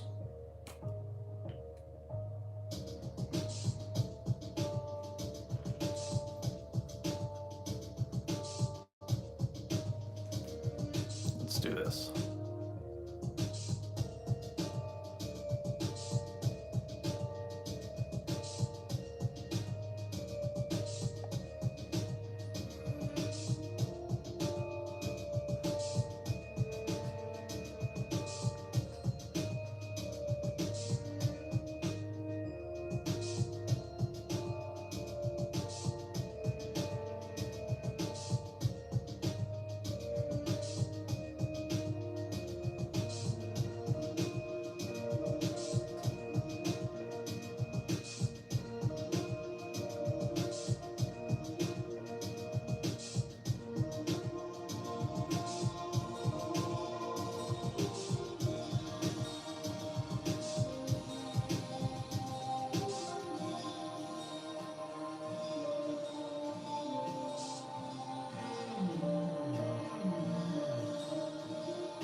Alright, for some stupid reason I'm gonna start this at $40. And I'm not gonna pull back if the auction numbers get too low. So get your pre-bids in. Don't miss your chance at this one. I'm gonna do all 3 of them here, like an idiot. We had a couple good days, so I'm Christmas spirit, I guess, or some stupid logic like that.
Yeah, actually, hold on one second. Let me do that real quick.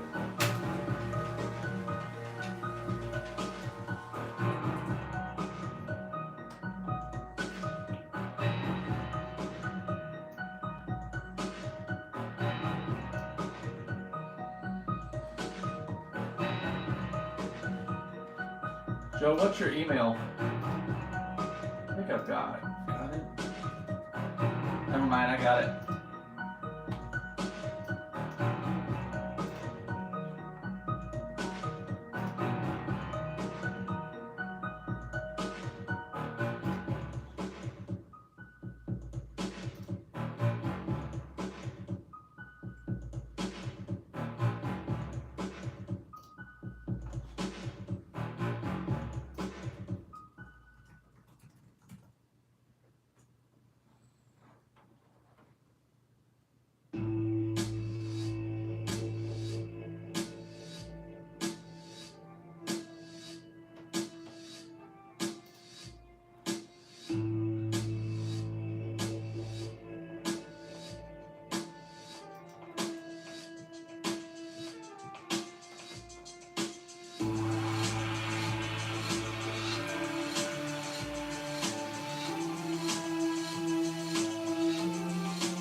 Alright, sent.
All right, Em, do your thing, man. We'll see you, bro.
Dude, yeah. We've been rewatching the original, and it holds up really well, dude. It would be a shame if they messed that up, quite honestly.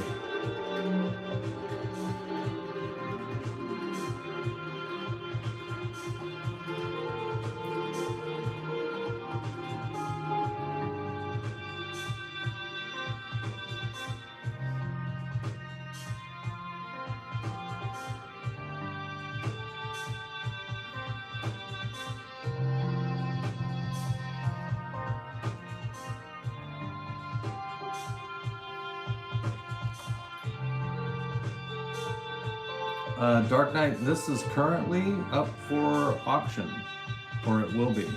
You can get your pre-bids in. I am starting it at 40.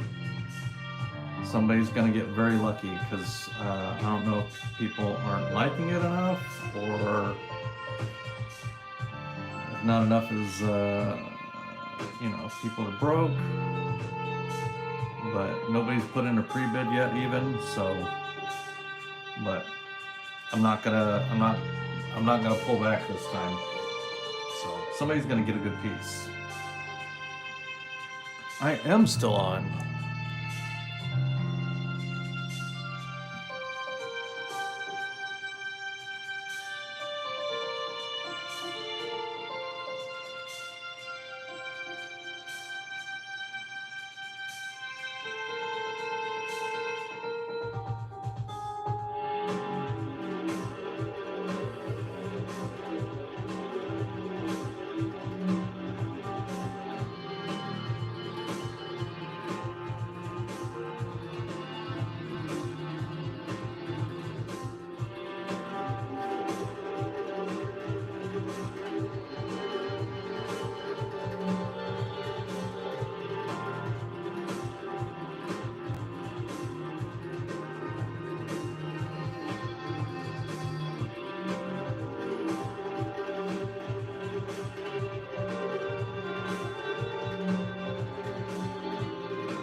That's not a dumb question, dude. I use a Faber-Castell kneaded eraser, and then I honestly don't remember what kind this is or what brand this one is. The Faber-Castell is the one is my go-to. I like it because it doesn't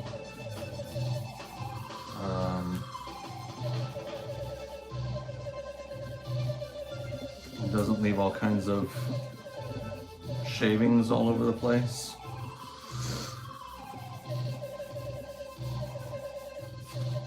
But this one is definitely, it should not be this dark. That type of art, just doing the line, I mean, this is just inking. I'm just inking right now.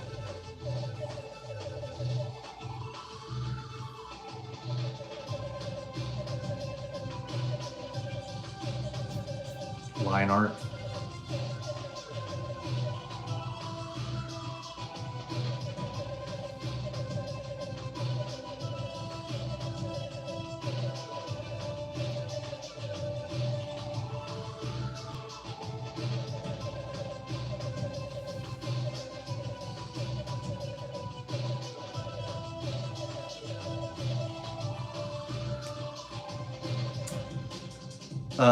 So couple things. One, it's probably the quality of your eraser. It's a combination of the quality of your eraser, the quality of your pencil, and the quality of your paper. If you press really hard on cheap paper, it's going to struggle to erase properly. Especially with like a regular classic number 2 pencil. If you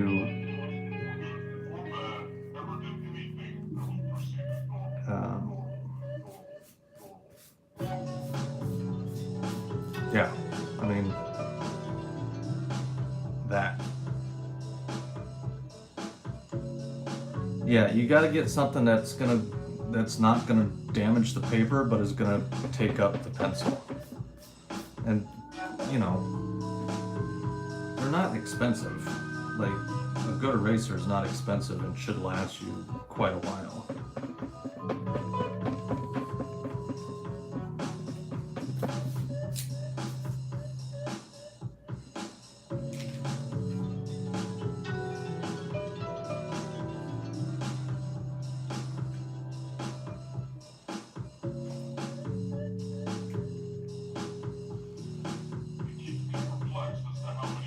It's pinned.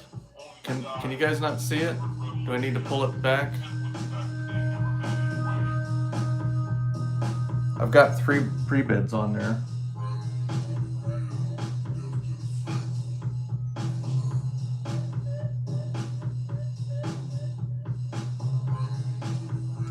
Yeah, if you click, I'm showing that if you click on it, won't I lose my pre-bids? Okay.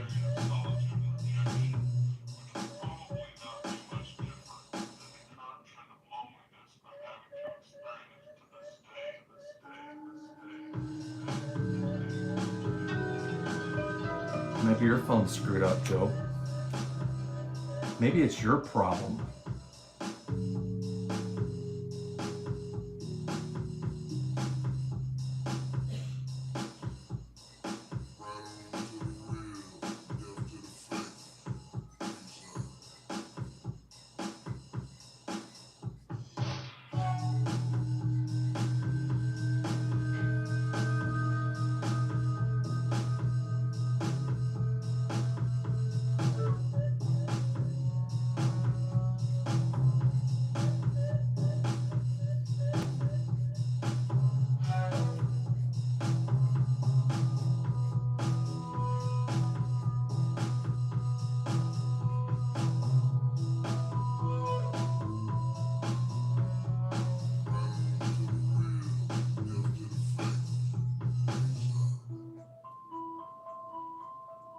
Is anybody else having problems seeing the pre-bid option on there?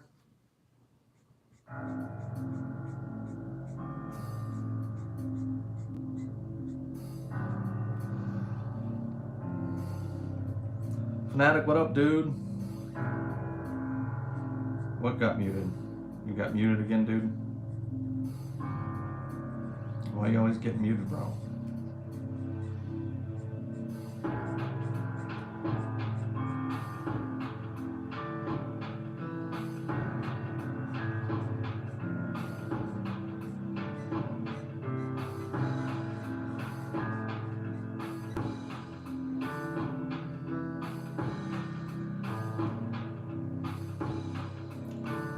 Huh. Yeah, maybe they changed it, Joe. I don't know, man.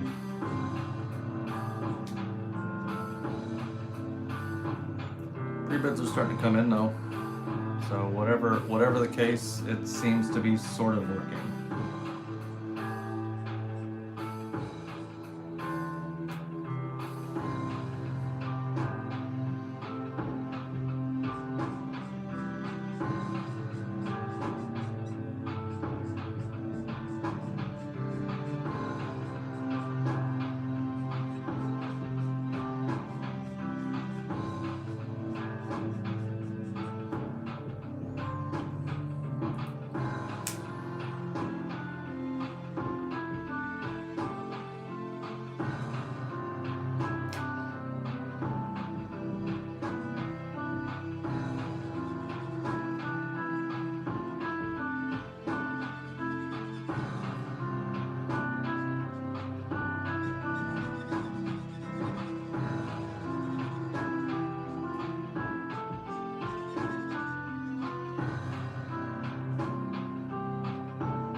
No, dude, we're auctioning this one.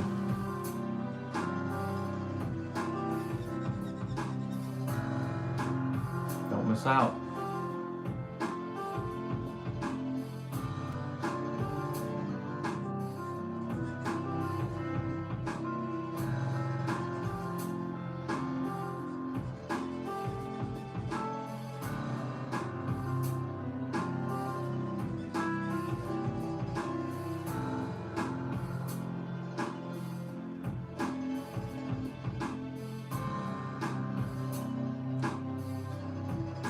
Yeah, I'll take a look, dude.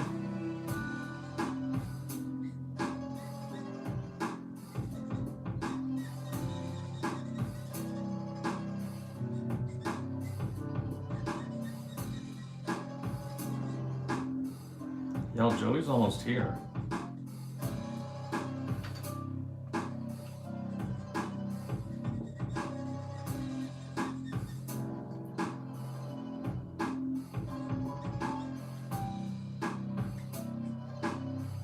Did you guys hear me? Joey is almost here.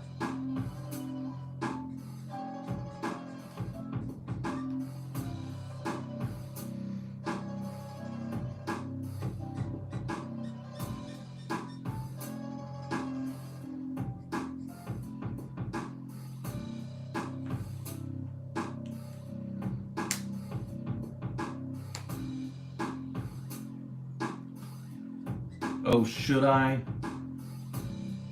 You know what I love more than anything is when people jump in here and tell me what to do, killa.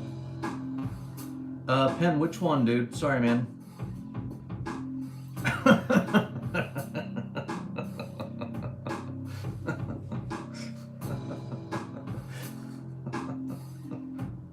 You know what you should do?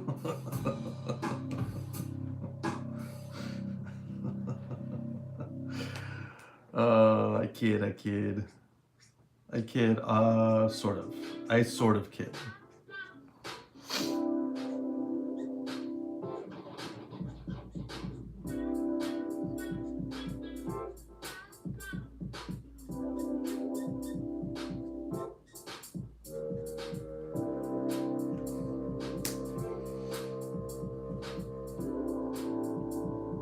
I shouldn't get up a little aggressive.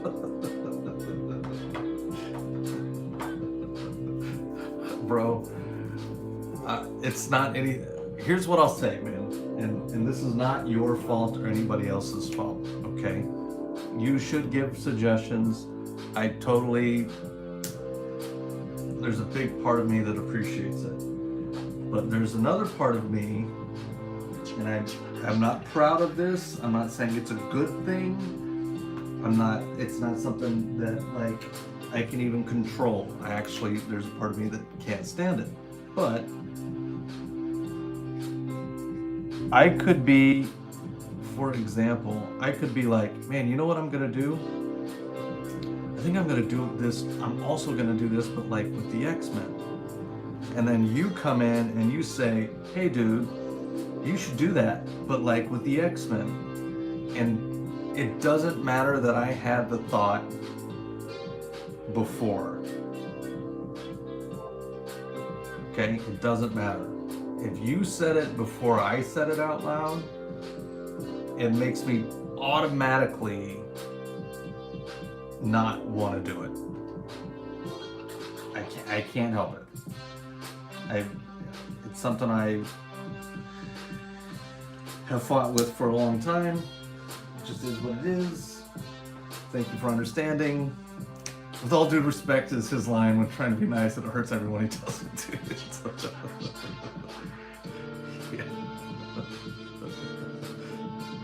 Yeah. The all due respect is if you hear the all due respect from me, I'm past liking you at this particular moment.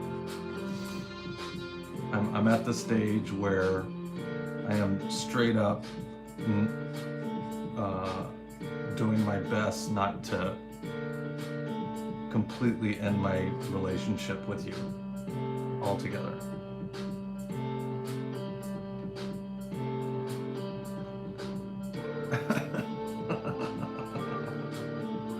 You know, it happens, you know what I mean? And it's not because I don't like you, bro. I actually do like you. But Joey has bared witness to that occurring a couple different times.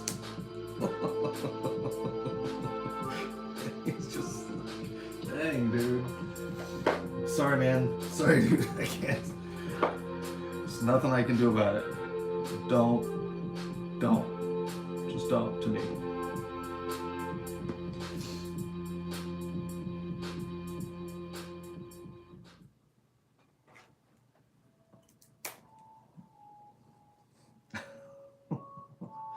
Hey, man.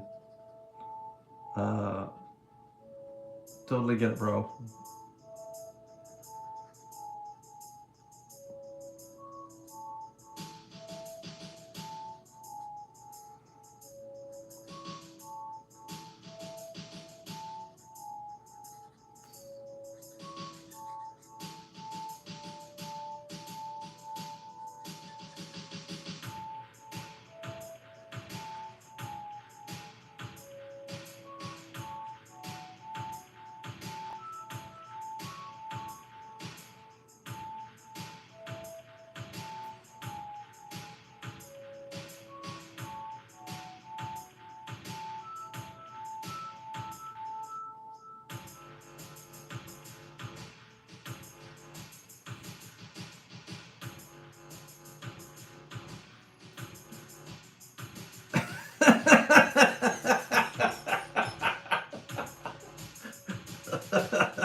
See, Joe, we're gonna get along just fine, bro.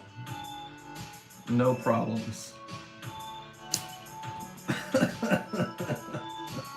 That is such a perfect description of me. I don't quite know how to take it, quite honestly. That's great.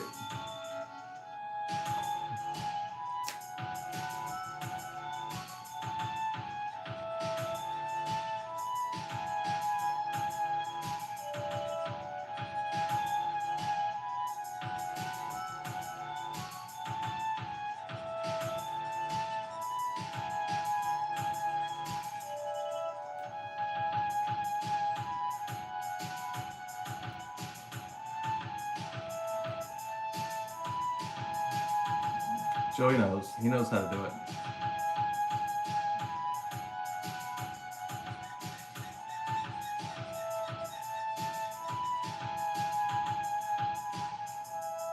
Enter at your own risk, you know what I mean? All due respect, enter at your own risk.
Joey came into one of my lives and I told him that I knew him from somewhere else and that I hated him.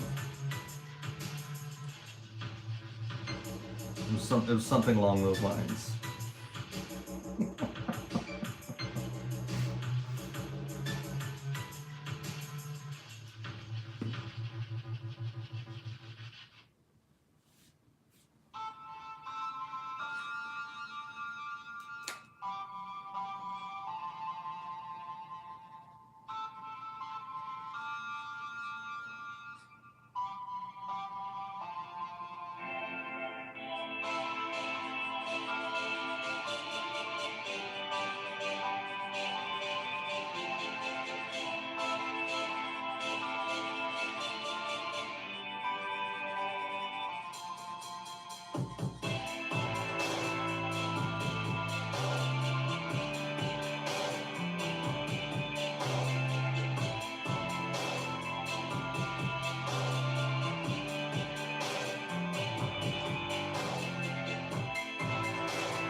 No, actually it was TikTok.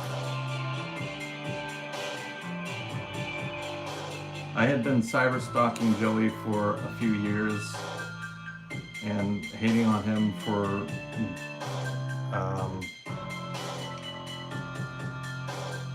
being a decent artist but getting more attention than I thought he deserved, which was really my way of being mad that I wasn't getting attention for the art I wasn't even doing. And I hate watched him for a while, and then basically he got better.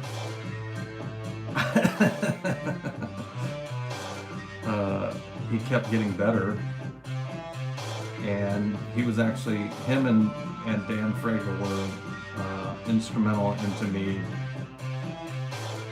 stopping complaining and starting to get real.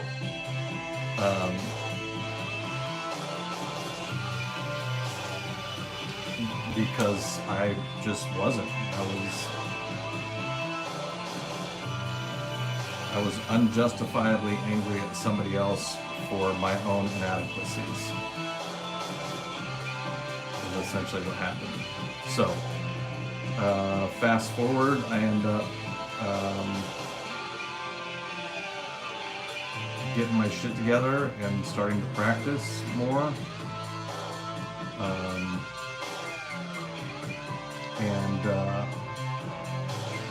I build up a following and things are going great, and I'm doing a live on TikTok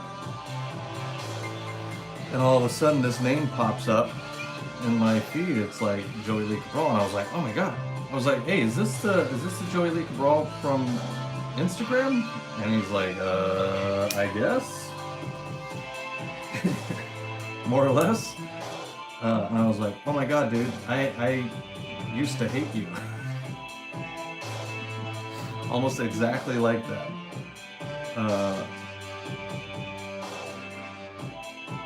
And he was like, oh, okay. I was like, no. And I told him the story I just told you guys, that he actually was the reason why I was trying again, in large part. And so then we just kind of started connecting on that platform and others, and talking on Instagram, and he helped me out a lot when I was starting to try and figure out what I wanted to do with like my doing shows and whatever. And then I started doing good on Whatnot, and I got him onto Whatnot after like a year of begging him to get onto Whatnot. And we just keep not hating each other. So yeah, it's an awesome bromance. Joey's awesome.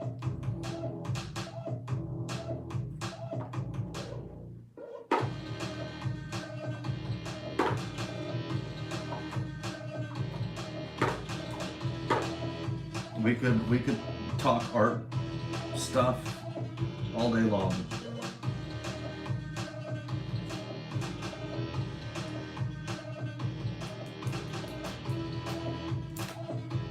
I can't believe we only have 7 pre-bits on this.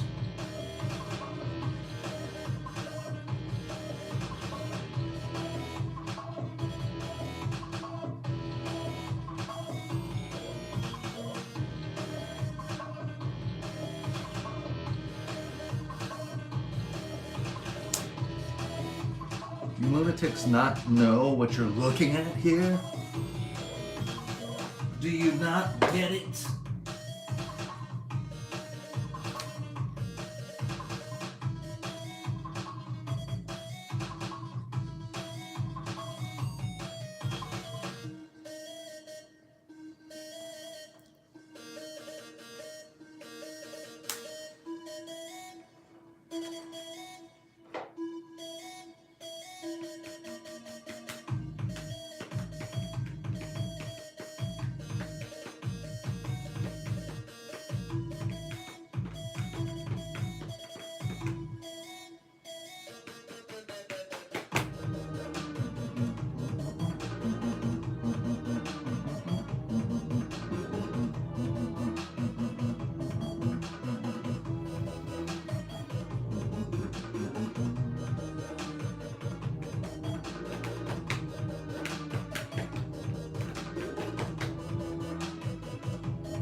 Blake, this is a bid.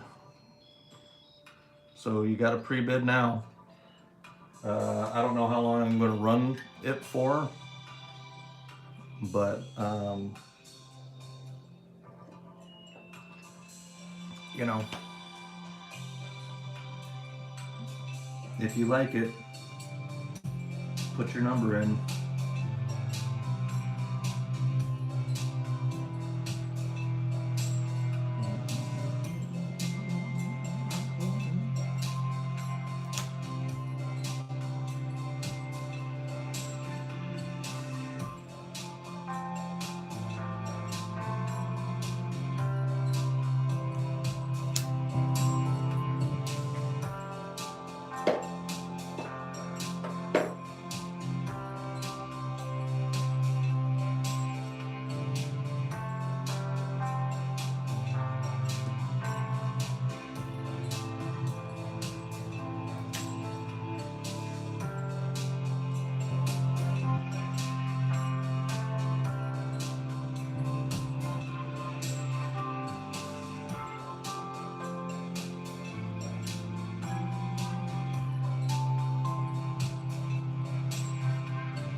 Oh, well, right on. Well, you should, we did a couple sketch cards, too. I can't get them tonight, but if that's something you want, these are 60. And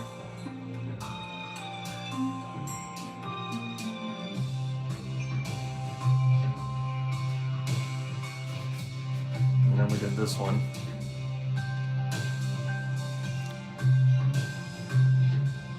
Left is Punisher, Zachary.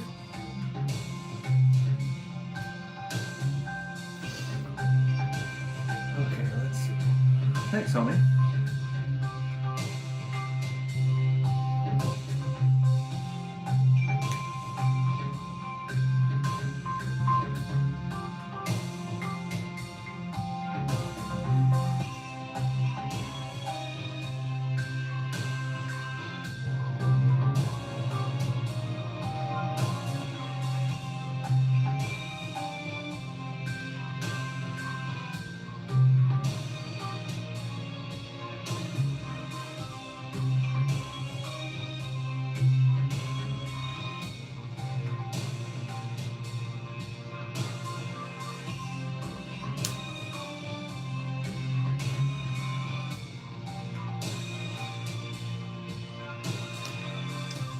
I've got more. Yeah, I do.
Okay, I wanna. This needs something. It needs a little. Do I have an option for what? Yeah, so if you go into my store, there's a sketch card. You'll see it's $30 for black and gray, and then you can do an add-on for an additional $30 for full color. And it'll be a Marvel X-Men.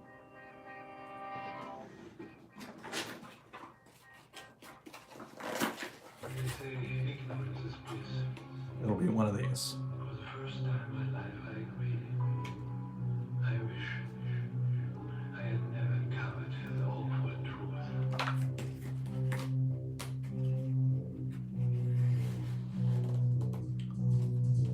Yeah. Yeah, I won't get to it tonight, but you can go ahead and buy it tonight if you want, and I can get to it tomorrow.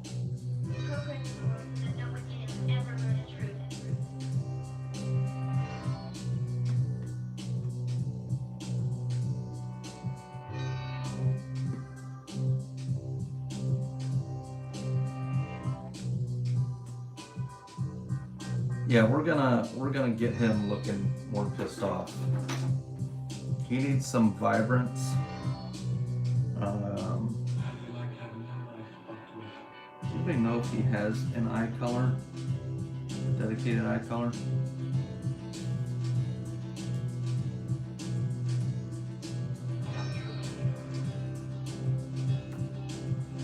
Thanks, Blade. Yeah, I'll work on it tomorrow, dude.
No, if you'll buy the second item,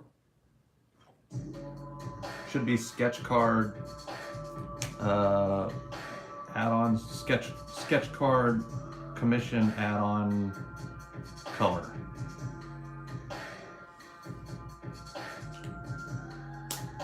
Thank you guys.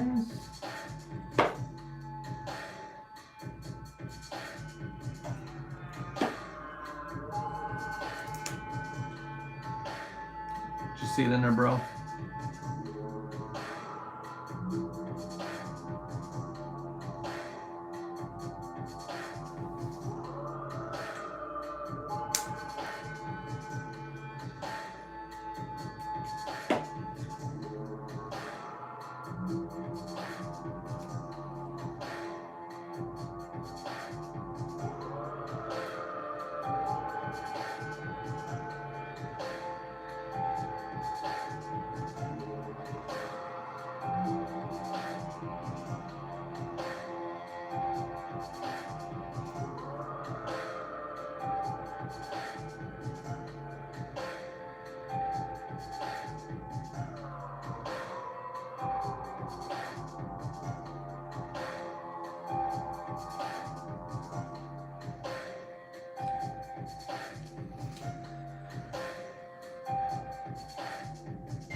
Alright guys, we are doing pre-bids for this one.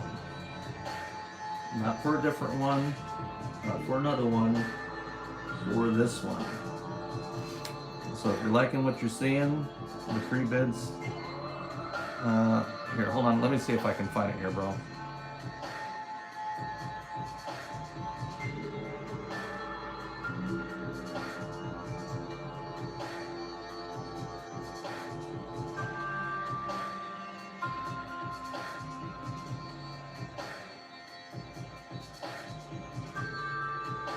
What the heck?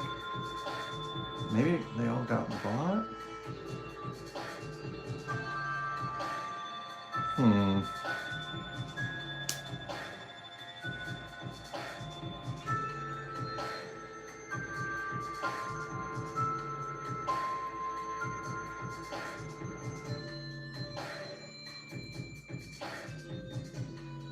Oh, I know what happened. Hold on, man.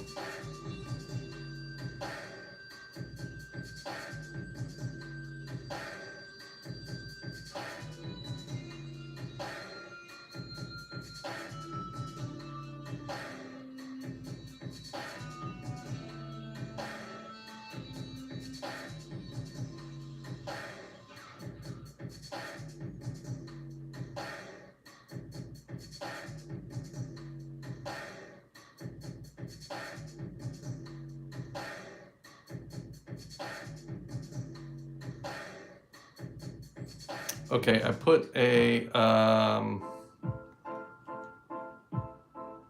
color add-on in the shop for you. It should be right at the top there.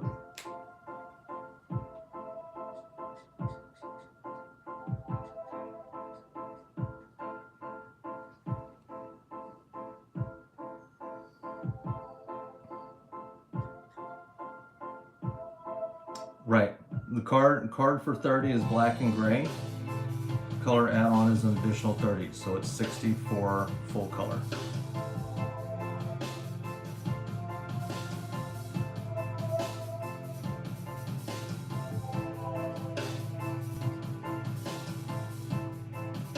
Or I'm happy to do black and gray for you.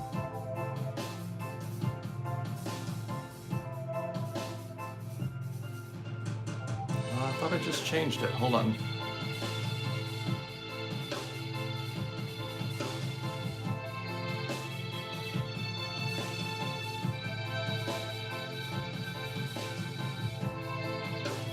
You got it?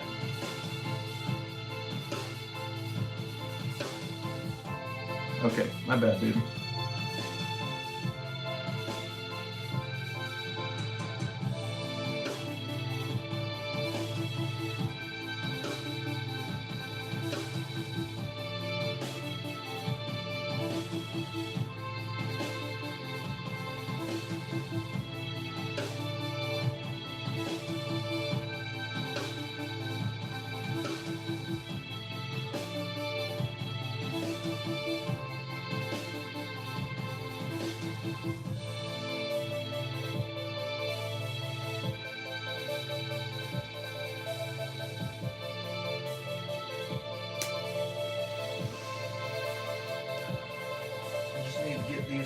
enriched just a little bit more.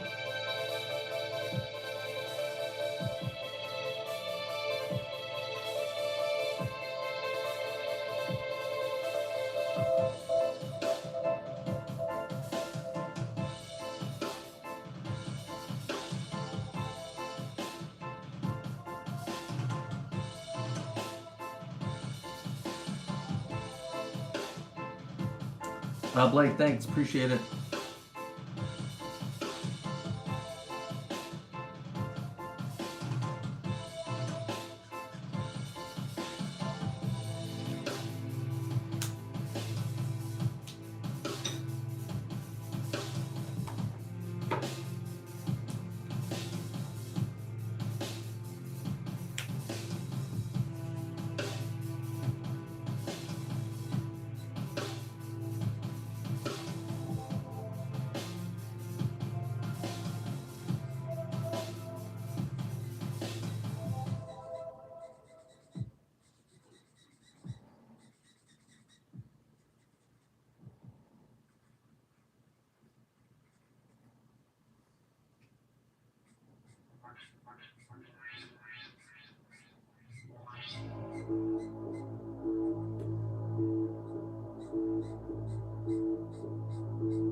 Up to 83, we'll see.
All right, next question is, do we darken this background?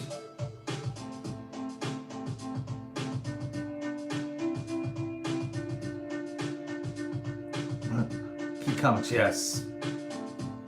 Hey, is that Al?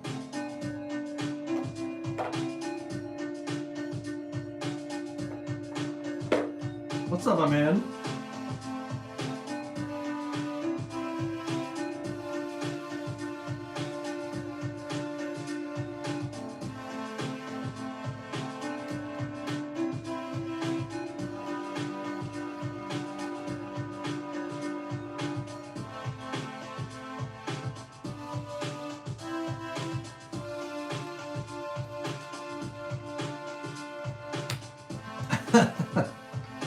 Well, geek, bro. Let's geek.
Guys, we are coming to the end. We're getting close. So if you're in, get in. Get your pre-bids in.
These are refillable, yes. Do you have any blank spawn books and venom? Yes, I have blank spawns and venoms.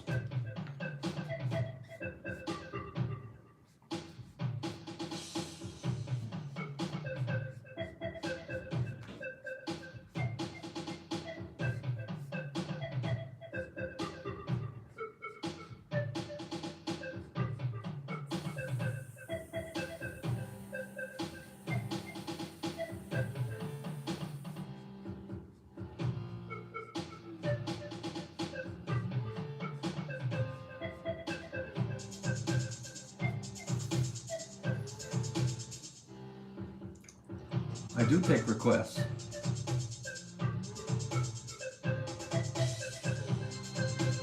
I guess you get rid of them once the head brush gets melted. You can actually get brush refills or brush replacements also.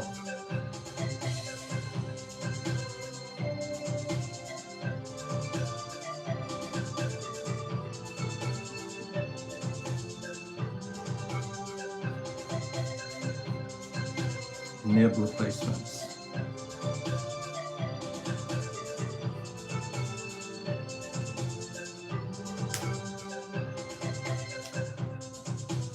I mean, I can. I used to do portraits for a living, man. I don't really like doing them anymore. Who would you want?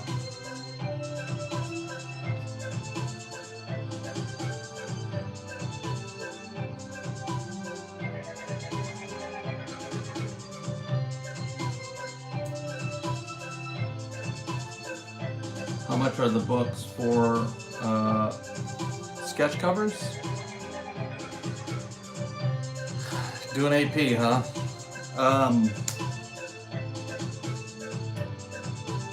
Jace, do me a favor and shoot me a message direct so I can kind of keep my eye on the prize on what I'm doing right now. Right now I'll say maybe.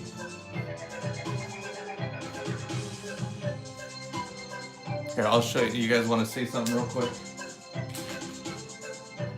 Just so you feel comfortable knowing that I can do portraits.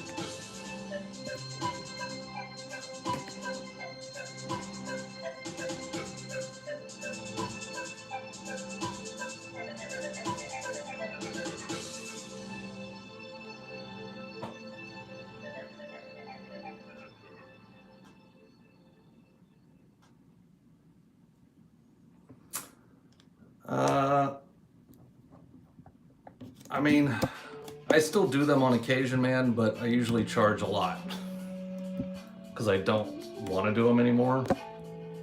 They're not as fun to me. So, dude, for blank sketches, what I typically do is so it's $125 for a simple black and gray headshot. Then it's $250 for what I call a Todd Beats treatment, which is where I go all out and I do heavy details. I come up with a unique pose, like I go for it.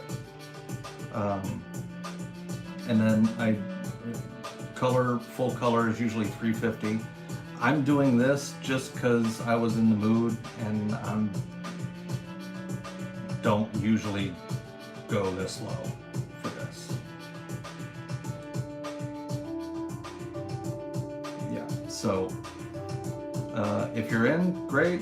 If you're not, totally get it. Not mad at you. Totally understand. Right, Joe, are you in, does the Todd Beats treatment include an old school Todd Beats mixtape? I mean, you can get one of those, you can get it free on Spotify right now, so no.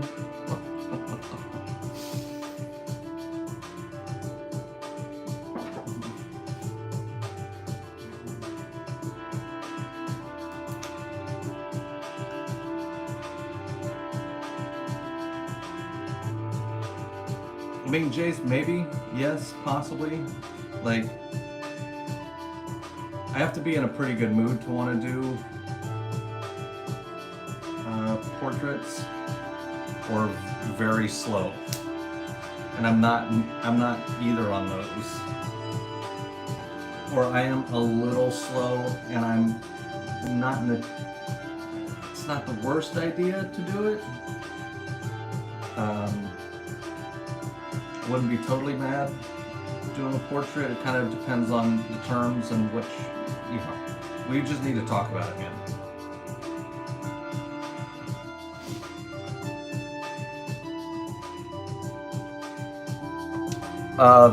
But it should be 100.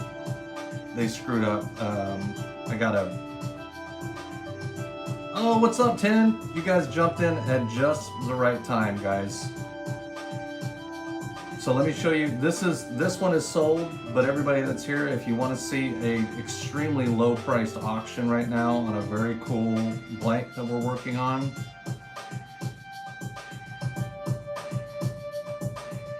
So this right now is what's in the pre-bid on the post-Xmas auction. All right. So extremely underpriced currently. I would 100% recommend doing this. If I was going to charge somebody for this, I would probably be in the $350 to $400 range at least. How much what, Rob Tan? You got a bid on it.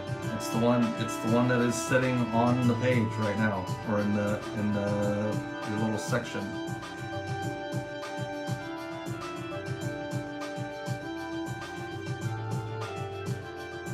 Yeah, this one is what's up for auction right now, dude.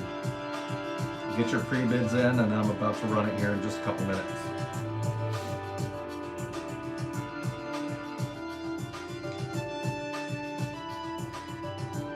It is on a blank, yes. This is a Daredevil blank.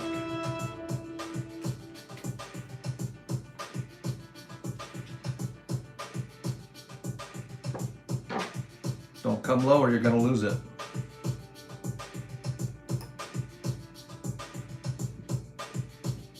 Might pull the plug last second and run away.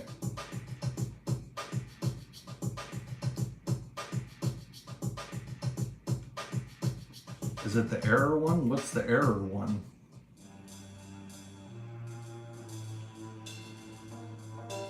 What determines if it's an error one, dude?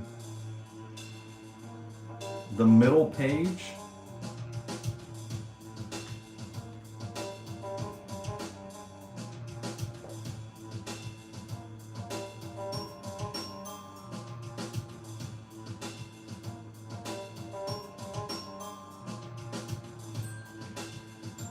I don't know, is that it? It's pretty thick, dude.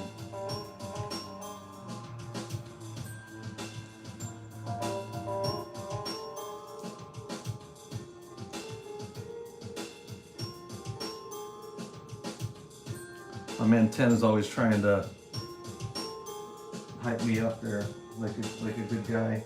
10 and Joey.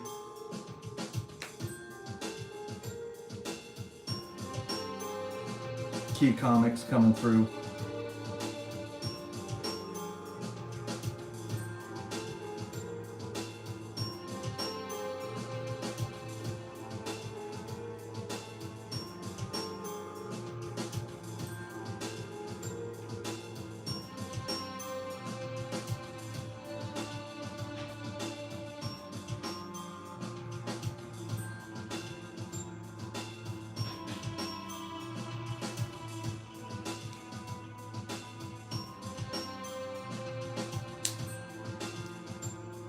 All right, we ready? Should we run it? What do you think, Joe? Does it need anything? You seeing anything that's standing out?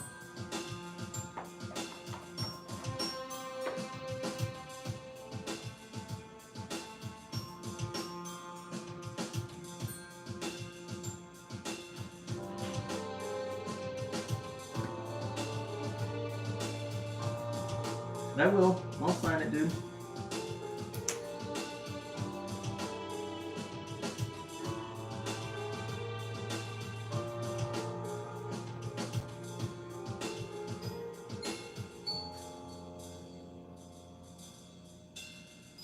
Yeah, I'll sign. Man, you guys in your signatures. Calm down. I got you, boys.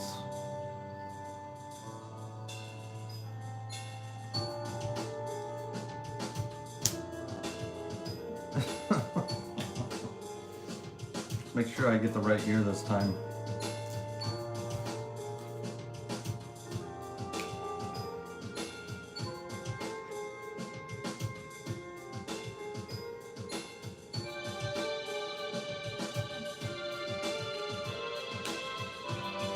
It's not 2025 yet, correct.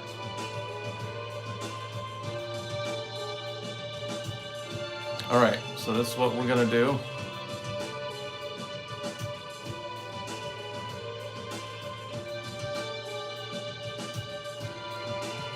Two and a half minutes. It's going.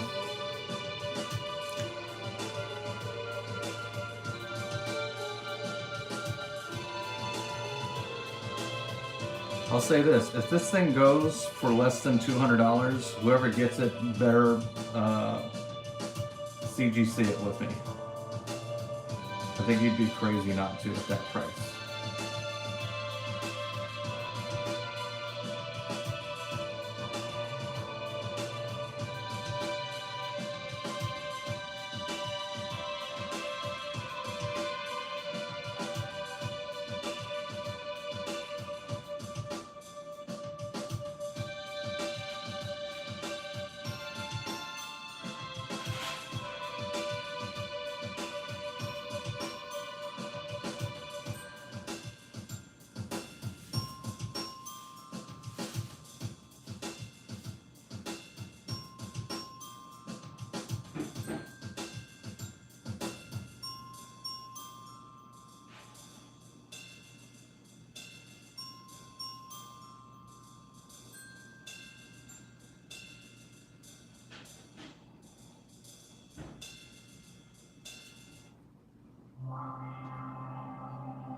I'll do a COA,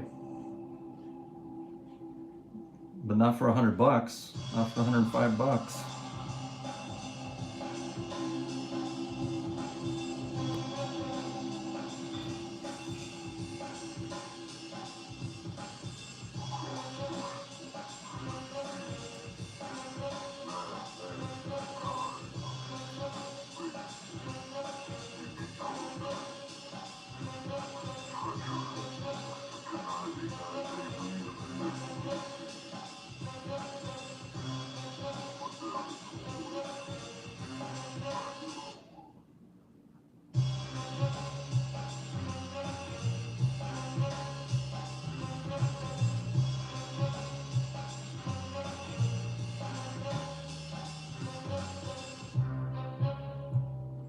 Dude, 115, come on, bro.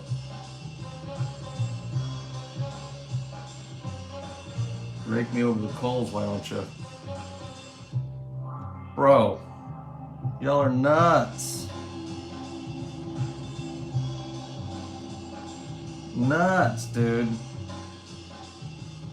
You're lucky I'm in a good mood. Getting that for 120 is insanely ridiculous. Yeah, dude. Can't slip. Can't slip, dude. Man, that's a great.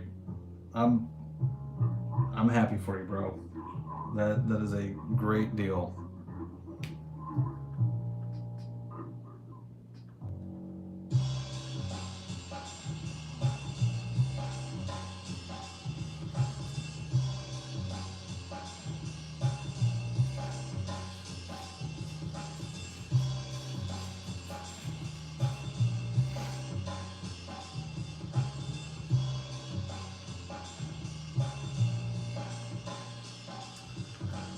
So go to the buy now, and it should be in there. CGC should be in there.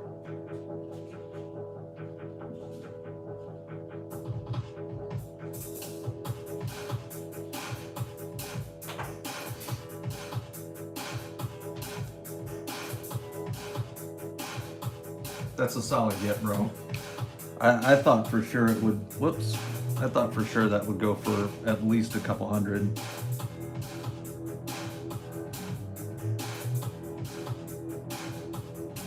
Somebody benefited from my Christmas spirit today. That's for sure.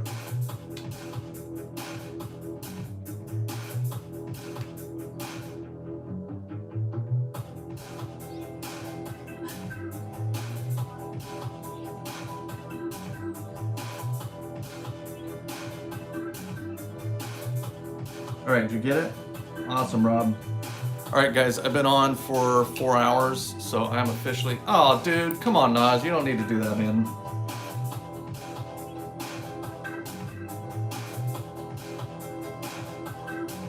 I appreciate you, man. You didn't need to do that. You're not even the one that won.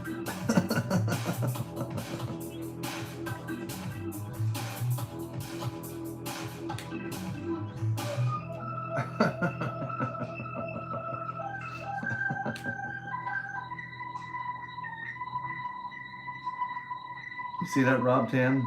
Now you owe Nas a favor.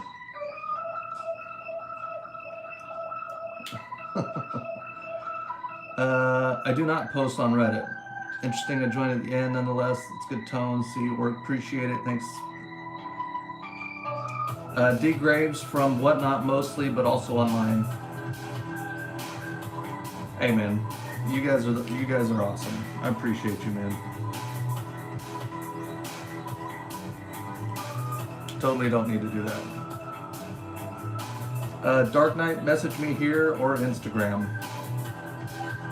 Todd, your other sketches you did today you're selling, can you show on here? I can take a screenshot and post on a sketch card Discord? Yeah.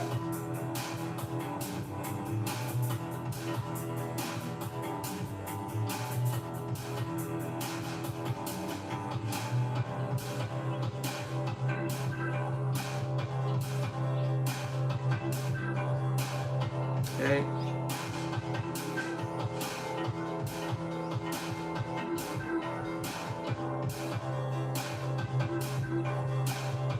Got them both? Sweet. And then that's the Moon Knight we did. Not a bad date, not a bad evening. 4 hours, 4 pretty dope pieces of art. I'm happy with it. I'm happy with it. All right, guys, thank you so much. Hit me up Instagram or here on Whatnot. If you ever have any questions, message me direct. I'm always happy to chat. Put what am I buy it now?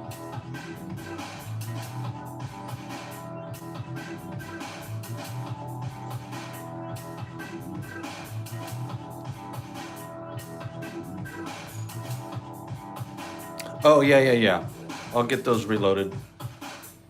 Thank you, my man.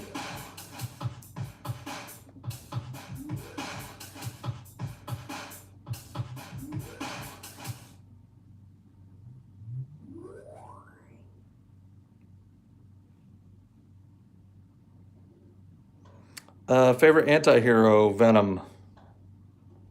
Easily.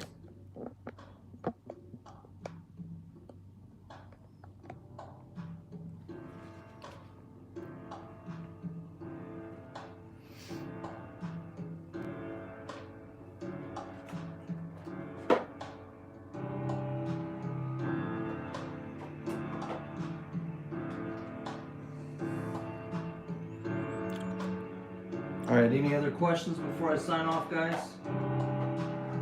Over here on YouTube.